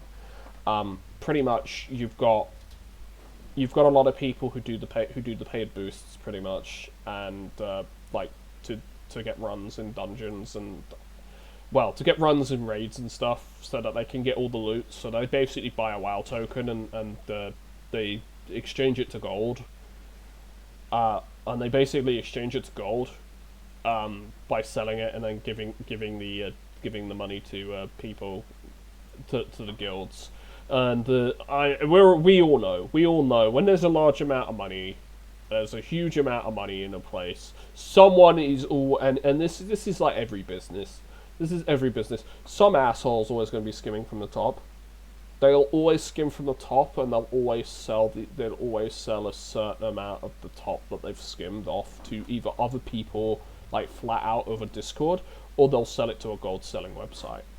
And the thing is, as long as it looks like a legitimate transaction in the game, where you actually just trading it to somebody who's like a higher level player to another higher level player, even if that's bought outside a game, like with real money, because they're trying to buy, a WoW token for whatever, and you're skimming it that way, you're not gonna get banned. The thing is, unless Blizzard, unless you're really, really stupid and you're bragging about it, Blizzard isn't really gonna ban you for that, because the thing is Blizzard's getting their cut, but you're getting a cut on top of it. So Blizzard might be, but basically it's not fair. But no. Someone's paying money to then basically give you the thing for it. This is why these boosts are not against TOS, because Blizzard is actually making money on it. The thing is, as long as Blizzard makes money, they don't care. So even if you're dipping into that pot by selling the gold, if they're buying a WoW token with said gold that you're selling for whatever, for a boost, or they're using it for a boost that then it gets used for a WoW token, as long as Blizzard makes money, they literally don't care. That's the thing. They literally don't care how they got the money. They just care about money. And if they find out you're doing RMT with it, but they're getting money out of it anyway. They'll probably give you a slap on the wrist and tell you you're being a bad boy and probably tell you not to do it again, but that you won't get like you won't get like a mega punishment, like if you were selling it to Chinese gold farmers, like the Chinese gold websites or the big gold selling websites, and Blizzard doesn't get a cut from it. You're more likely to just get a slap on the wrist. And I know that sounds absolutely stupid and absolutely egregious, but that's basically what it is. As long as Blizzard gets their cut, they don't care. That's the thing. As long as ActiBliz gets cut the cash, they don't care. As long as they get their, what they think is it's worth, they don't care. And the thing is, we know people do this. I'm not doing it. I wouldn't do this. I've too much integrity. I'm too afraid of getting banned. I've been playing this game since 2000, like on this account since like 2008. I used to play it over at my cousin's house earlier, because like before that, like 2004 and that, because you know I didn't have internet, and obviously do you think like a kid's parents are going to pay for a fucking online game where they don't understand the internet and they're afraid of some fucking pedophile trying to groom their kid, and you're like, you're a dumb kid and you're being friendly with everyone, but you don't actually know that if they've got like honest intentions, like it's like they're trying to get you to go out or go to a place so they can kidnap you or do stuff to you and shit like that, and it's like, you know, you can understand, but like 2004, I was like, I think I was like, no, I was like 10, I was like 10, 11, I was, yeah, but it was like 13, 14, I was playing it, my parents were like, okay, well, he's like smart enough to know not to be stupid with people and stuff. It was my brother that didn't really want playing it, but at the end of the day, I think the way that I acted with World of Warcraft with my brother, and not like actually playing it with him, and kind of like pushing him away and kind of being like, well, just play the game yourself, gotta get to max level to actually get to my level so we can do the stuff. And I'd always push forward, I'd always push ahead with stuff like quests and all that, and I'd leave him behind in like the dust, and he resents the game because of that, because he's like, I don't enjoy the game because it's all end game. And it's like, no, dude, I completely, it's like these days, it's like, I completely understand that. Younger me probably didn't help in that regard, because it was like, younger me was like, oh, well, you've got to get to this level to be able to do this cool Mega Duper Zebo fucking quest bullshit. So we can, you know, so we can do quests and shit together. And he was like, well, he's like, but I want to play the game, I want to enjoy the game, and it's like, I just don't enjoy the game because I can't actually play the game. And the way that Blizzard's done it, it's like the only way he'd enjoy the game is like Classic WoW, and he doesn't want to have to pay for the subscription for Classic WoW. If that makes sense. Yeah? He doesn't want to have to pay for a subscription just to play like Classic and that. Because I know he would play like Age of Discovery and everything. He was playing through Wrath, and he was playing basically through Wrath and Kata with us. For a bit, he got to level 60, but then he didn't really play past that, because he kind of just like, he just didn't enjoy the game pretty much. And it's like he kind of the thing is, he would play the game if it were free, kind of thing, because he doesn't want to spend, he doesn't really want to spend, you know, real cash on the game. Because of how the game is like set up, like it's like trying to get you to end game. It's like, this is why I turn around and say I could not ever recommend WoW to people, like new players these days. I would never recommend the game to anyone. It's literally because of the whole gotta get to end game, gotta get to end game, you know? To do anything. Got to get to a certain level so you can do the cool shit, so you can do the expansion, but what if I haven't got time to do it? Well, tough shit, buckaroo. You ain't fucking playing the game then. You ain't playing with us. That's basically how a lot of guilds are as well in this game too. They're very much like that too. It's like, you need to be X level and be able to do X and Y, and Z. Otherwise, you're fucked. You know, because people don't want to have to play catch up, don't want to wait for you, and don't want to do that kind of stuff. It's like, This is why I'm very much like, if I was to do like hardcore World of Warcraft, it would have to be with people who are, you know, cool with the idea of dying over and over and over again, potentially to dumb game breaking bullshit like Z-axis Z-axis attacks and shit like that, so enemies can attack you through Z-axes and stuff like that, or hyper spawning or teleporting, you know, all the old game tricks to basically make it so you couldn't out cheese the game pretty much. So like you couldn't screw the rules pretty much that much. Like you could, but you wouldn't be able to do it that much, if that makes sense. Kind of thing. And it's like a lot of the deaths in hardcore WoW that I've seen are due to old game old ass game mechanic shenanigans that cause you to die like that, and shit that doesn't work.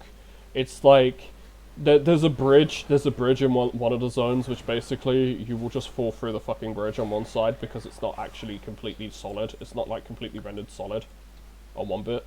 And it's like they really need to put like a fucking warning sign saying danger, you will fall through the bridge, saying danger, do not go this way, you will fall through the bridge and die. Because we are too fucking lazy to fix this shit. But of course, Blizzard being Blizzard, they don't care, it's an old version of the game. They're not going to go and fix it because they make more money by you wasting 200 hours more of your life trying to level up from 1 to 60 again from Elwyn Forest or wherever the fuck you died, and whatever fucking faction you're playing, whatever race you were playing. It's like, you know. It's like, oh, you were playing the game, you died, good luck, tough shit, fuck you, shithead. Play the game again. Keep crying, baby. That's literally the game. That's literally that, and I ain't joking or exaggerating when I say 200 hours. That's how long it takes the average person to, like, the average actual, like, active player in WoW to get to like actually play like the game. Like we ain't joking. We ain't joking on this shit. This is like the average active player is gonna take, out my ear, is gonna take 200 hours. They're gonna take 200 hours in classic WoW to get from 1 to 60. More so because in normal classic WoW you can die. And you don't have a problem, and you're not going to have an issue with dying, because simply put, if you die, you just graveyard walk, or you have someone resurrect you, or you use a soul stone. You can't do that in hardcore. Hardcore's one life. If you die, you're dead. You're fucked. You have to transfer that. You either delete the character, or you transfer the character to a classic era server. Like, you don't you don't like fully lose the character, but you do lose all the hardcore progress, because you have to make another hardcore character and then play through hardcore again to get to the point you were at with the same gear and everything, same enchants. It's like masochism squared, basically, to play that. Basically, that game is masochism squared. It's kind of funny. We'll do this one with the little dragon well playing.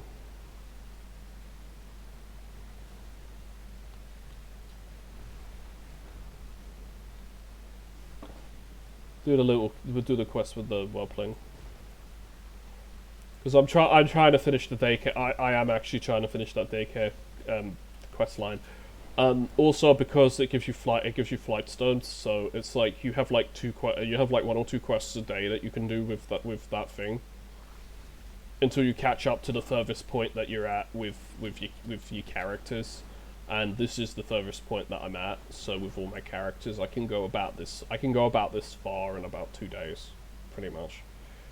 Alright, so I need to summon the little dragonling to help me and it's to fight these because it's to fight the duckies because they want to see if she can hunt duckies. I don't know why. That's just the quest. Eep's scary. She's afraid. She's not a fighter. I can tell you instantly.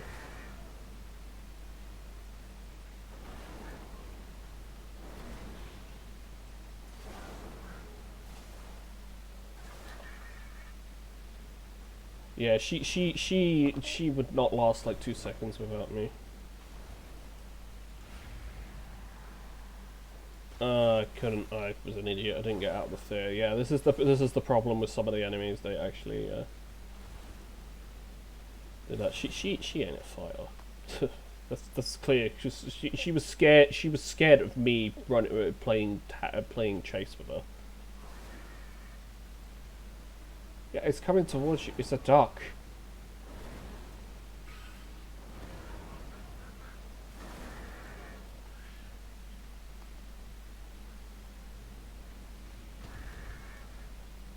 I don't like it. I don't like it. I don't like it. She don't like ducks. Aw, duckies. I think she'd just rather hang out with the duckies and watch the duckies. Like me, I'd much rather hang out and watch the duckies, but hey. Quest says kill duckies. No more ducks! She doesn't like ducks.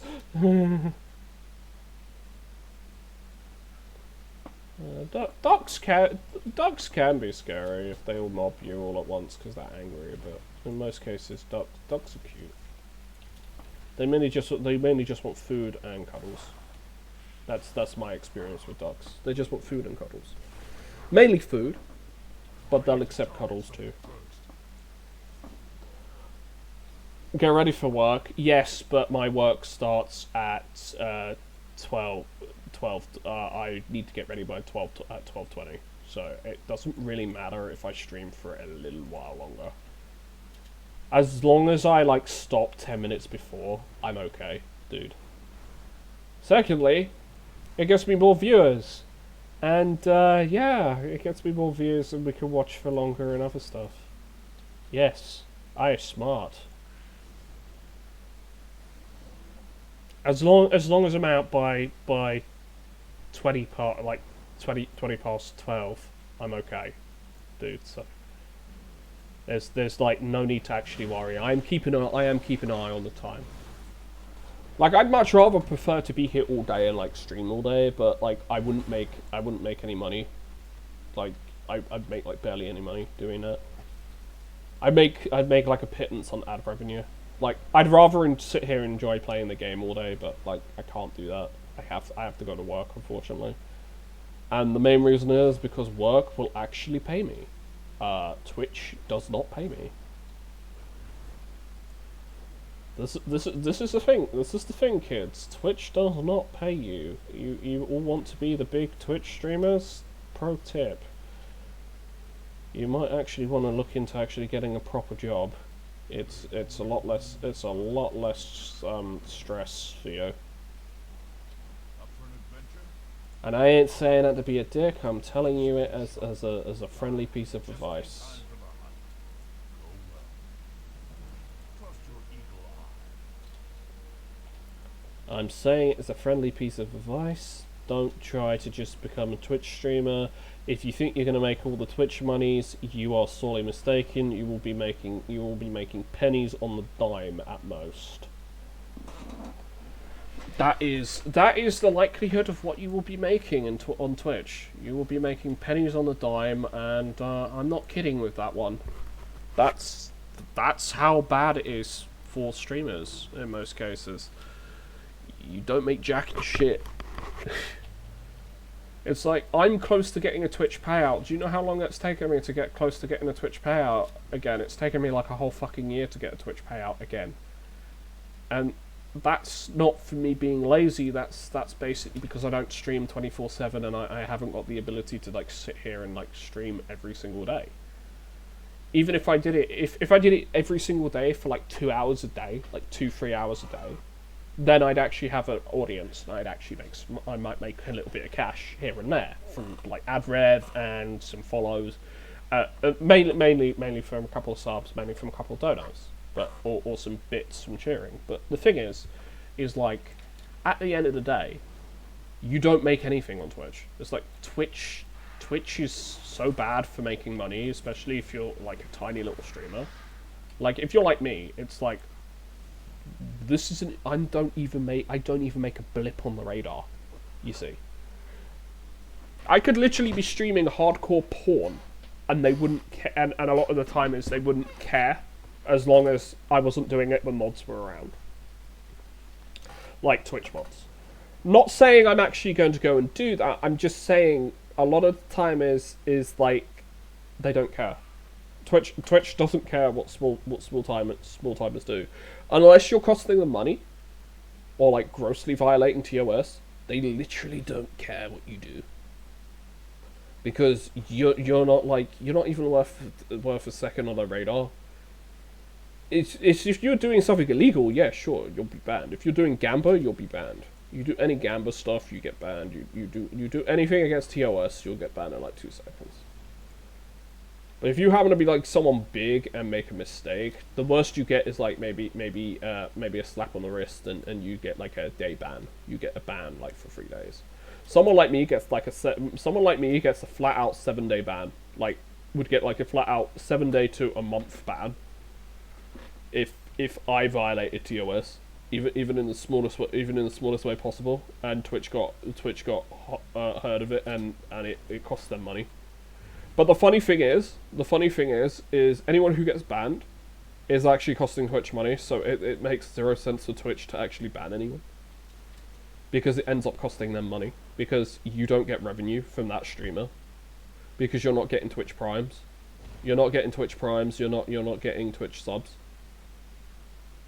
So the fact of the matter is Twitch, you actually end up costing yourself your own money that you want to make when you ban people, or give them a suspension. It's like, it makes 0 sense like for business for you to do that if all your money is based on, you know, if your money is basically based on you making loads of cash on that business model. It makes 0 sense, you know. So, in the grand scheme of things, Respect's grace shine down on you. Enjoy Valdrakken.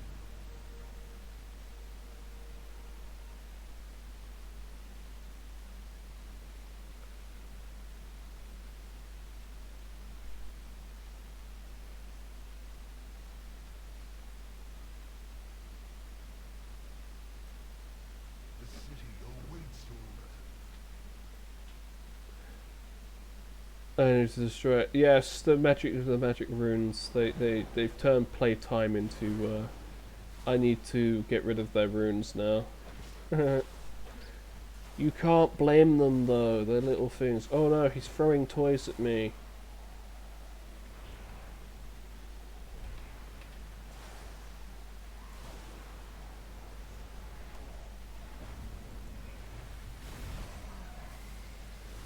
You can't beat me, asshole. I'm too powerful.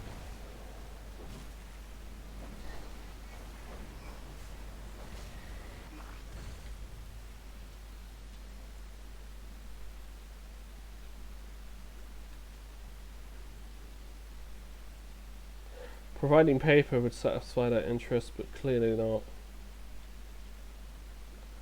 They're little kids. They're not going to do stuff like that properly.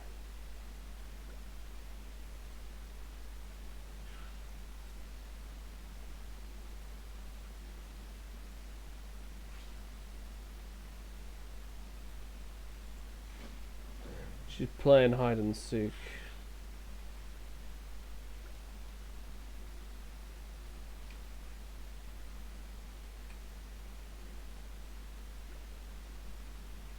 He read book. Lots of gold and silver and rocks. We need bigger paper. That might just be the solution.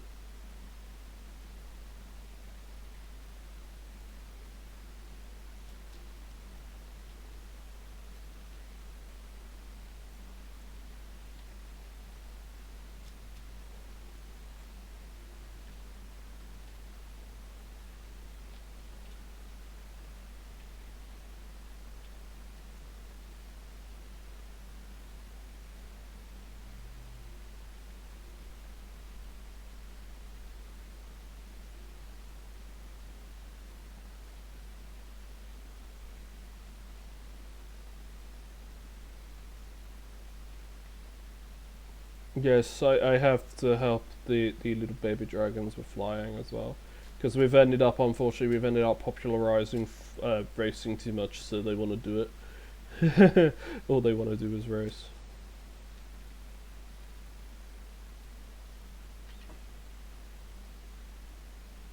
No, I will not draw an outline of you. That is silly. Stop screaming. I need to capture your elbow. The city stands true. That sandbox has a mind of its own. Safe Mm. amongst The thing is those training stones are actually good because they actually add like XP to my battle pets, so they'll actually level up my battle pets, help me level up my battle pets. So I like that because I haven't got the time really to like level up my battle pets myself.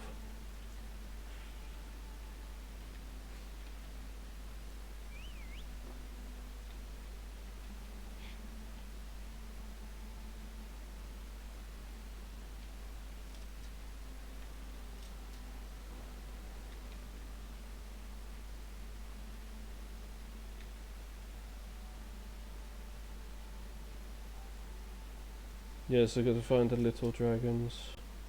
I see someone.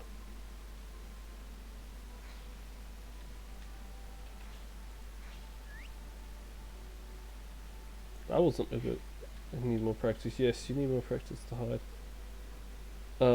Yeah, the issue is like trying to load everything in. It is in Valdrakken, and the problem with Valdrakken is when it's trying to load everything in, it like lags.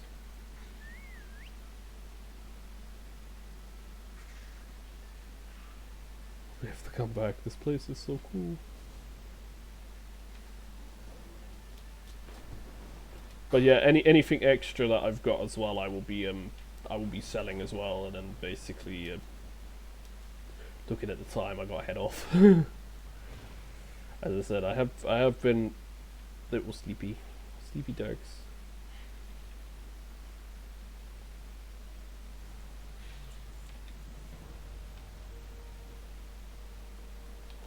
Yo, Dimmadin, what's the Dimmer quote of the day? Dimmer quote. Beast family and any family, yeah. Well, these are useless. Not useless, they're useful. I meant to say full. Useful, not useless. I can't English. What's English? How do speak? Good trade follows trust.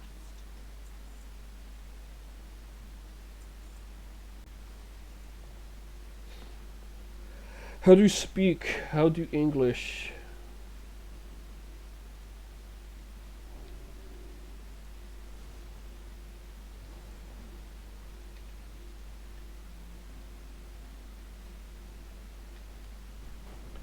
Pretty much I'm gonna go to the auction house, sell off everything again, and then basically that's it. Come back, and when I come back home, I hope I make quite a bit. Lol, try to be nice, even if Jesus doesn't reward you in life, he will in the afterlife. Thanks, Dimmadin, very inspirational. You should start a podcast. What is a podcast? Ask Jesus, he knows. I love general chat sometimes, it's kind of funny. Sometimes it can be funny. It depends who's in there.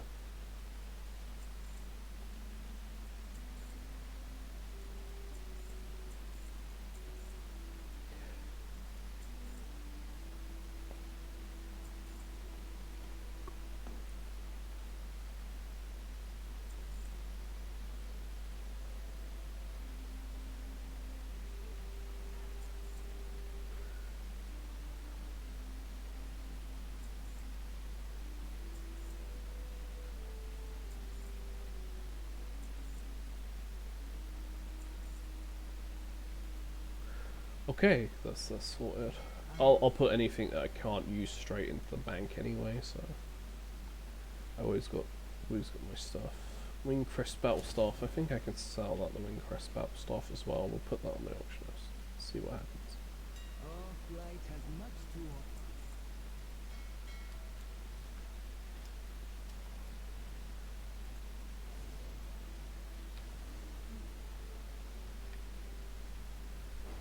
I'm just doing the last minute stuff, and that's that. See, I've got like over 40k gold now, so I actually made money. So I'm happy on the fact that I actually made money. Reagent bank, pull that all together. So I've got an Ozderite and an Alexandrite cluster, and I've got some important cheese. I've got more Dragon Island artifacts. I need to give these Titan ones in, and I need to give these Tuskar ones in. If I remember where the other one is, I think it's over here. The Titan one. Yeah, if I remember correctly, the Titan one is over here.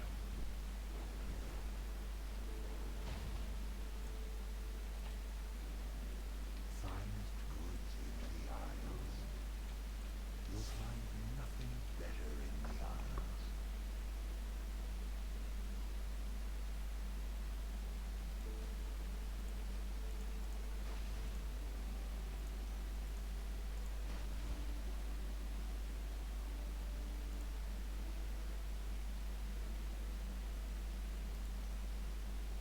A wise choice.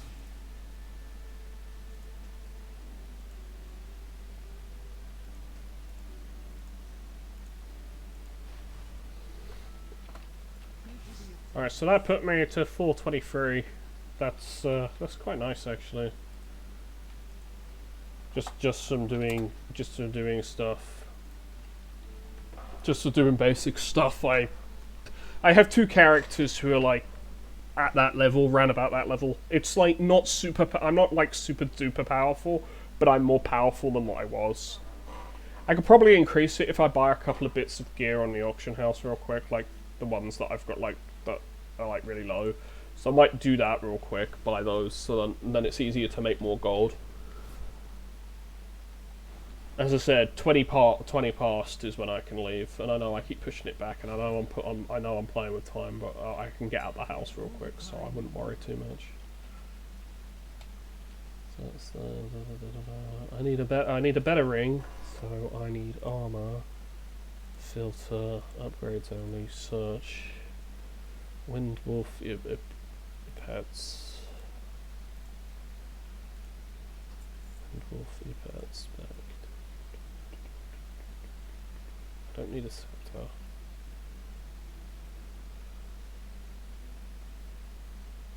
Windwolf cuffs. Go back. That's probably a bit skyless. Windwolf. Windwolf boots is definitely something I need. The boots. Boots. Cuffs. They're the main things that I need. I think. The Paulette's cuffs. Nipping Knight's necklace, Jesus Christ, that's expensive, but it's something that's low though.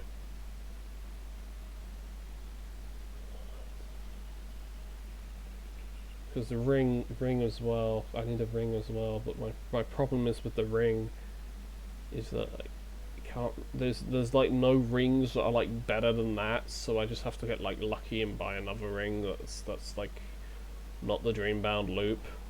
That's the problem. So I'm gonna have to buy the Nipping Knight necklace at that price. It's not the best price, but the gold that I get will subsidise this anyway, so it's not too bad.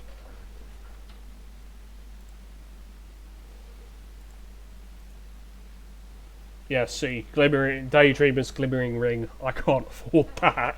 Jesus, that's the price of that's almost the price of a WoW token. Like, frick no. Necklace, trinket. Is there anything better than the Idol of Pure Decay? No. So what I've bought is basically what I can get. That's all the upgrades I can get right now.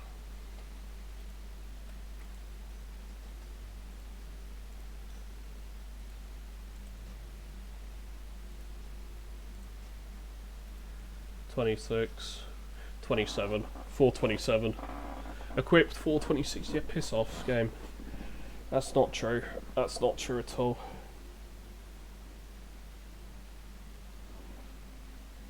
So I'm 427 now.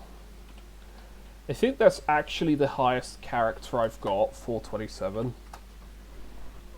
Item level, I think he's the highest character, like, item level character I've got. He's definitely got the highest HP of all my characters now, so there's at least that. Use this guy to sell all this crud. Sell. Because I could get a better idol from there, but then I'd have to upgrade it. I'd have to upgrade that, and then I'll have to see about getting a better ring. But a lot of the other stuff is explore it. Yeah, I'd need some more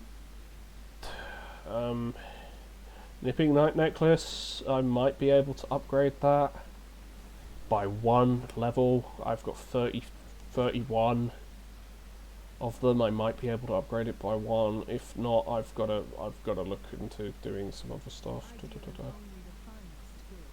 Oh, she's not who I want to talk to. The necklace, my necklace. Yeah, I can upgrade that 13. So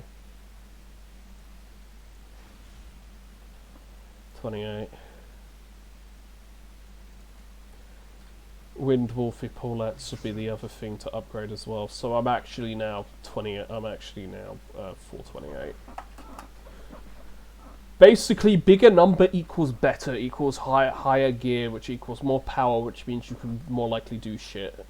I'm trying to basically increase my item level so I don't have as many problems like trying to do like quests, like world quests and stuff. I want to get to a point where it's like I can just like some of the elite stuff I can just do by myself. I want to be able to get to that point where I can fight elites by myself, if that makes sense. Yeah. But yeah, we're literally at the time where I have to call it quits because of work. I don't really want to go to work, but who does? That's the thing, who does?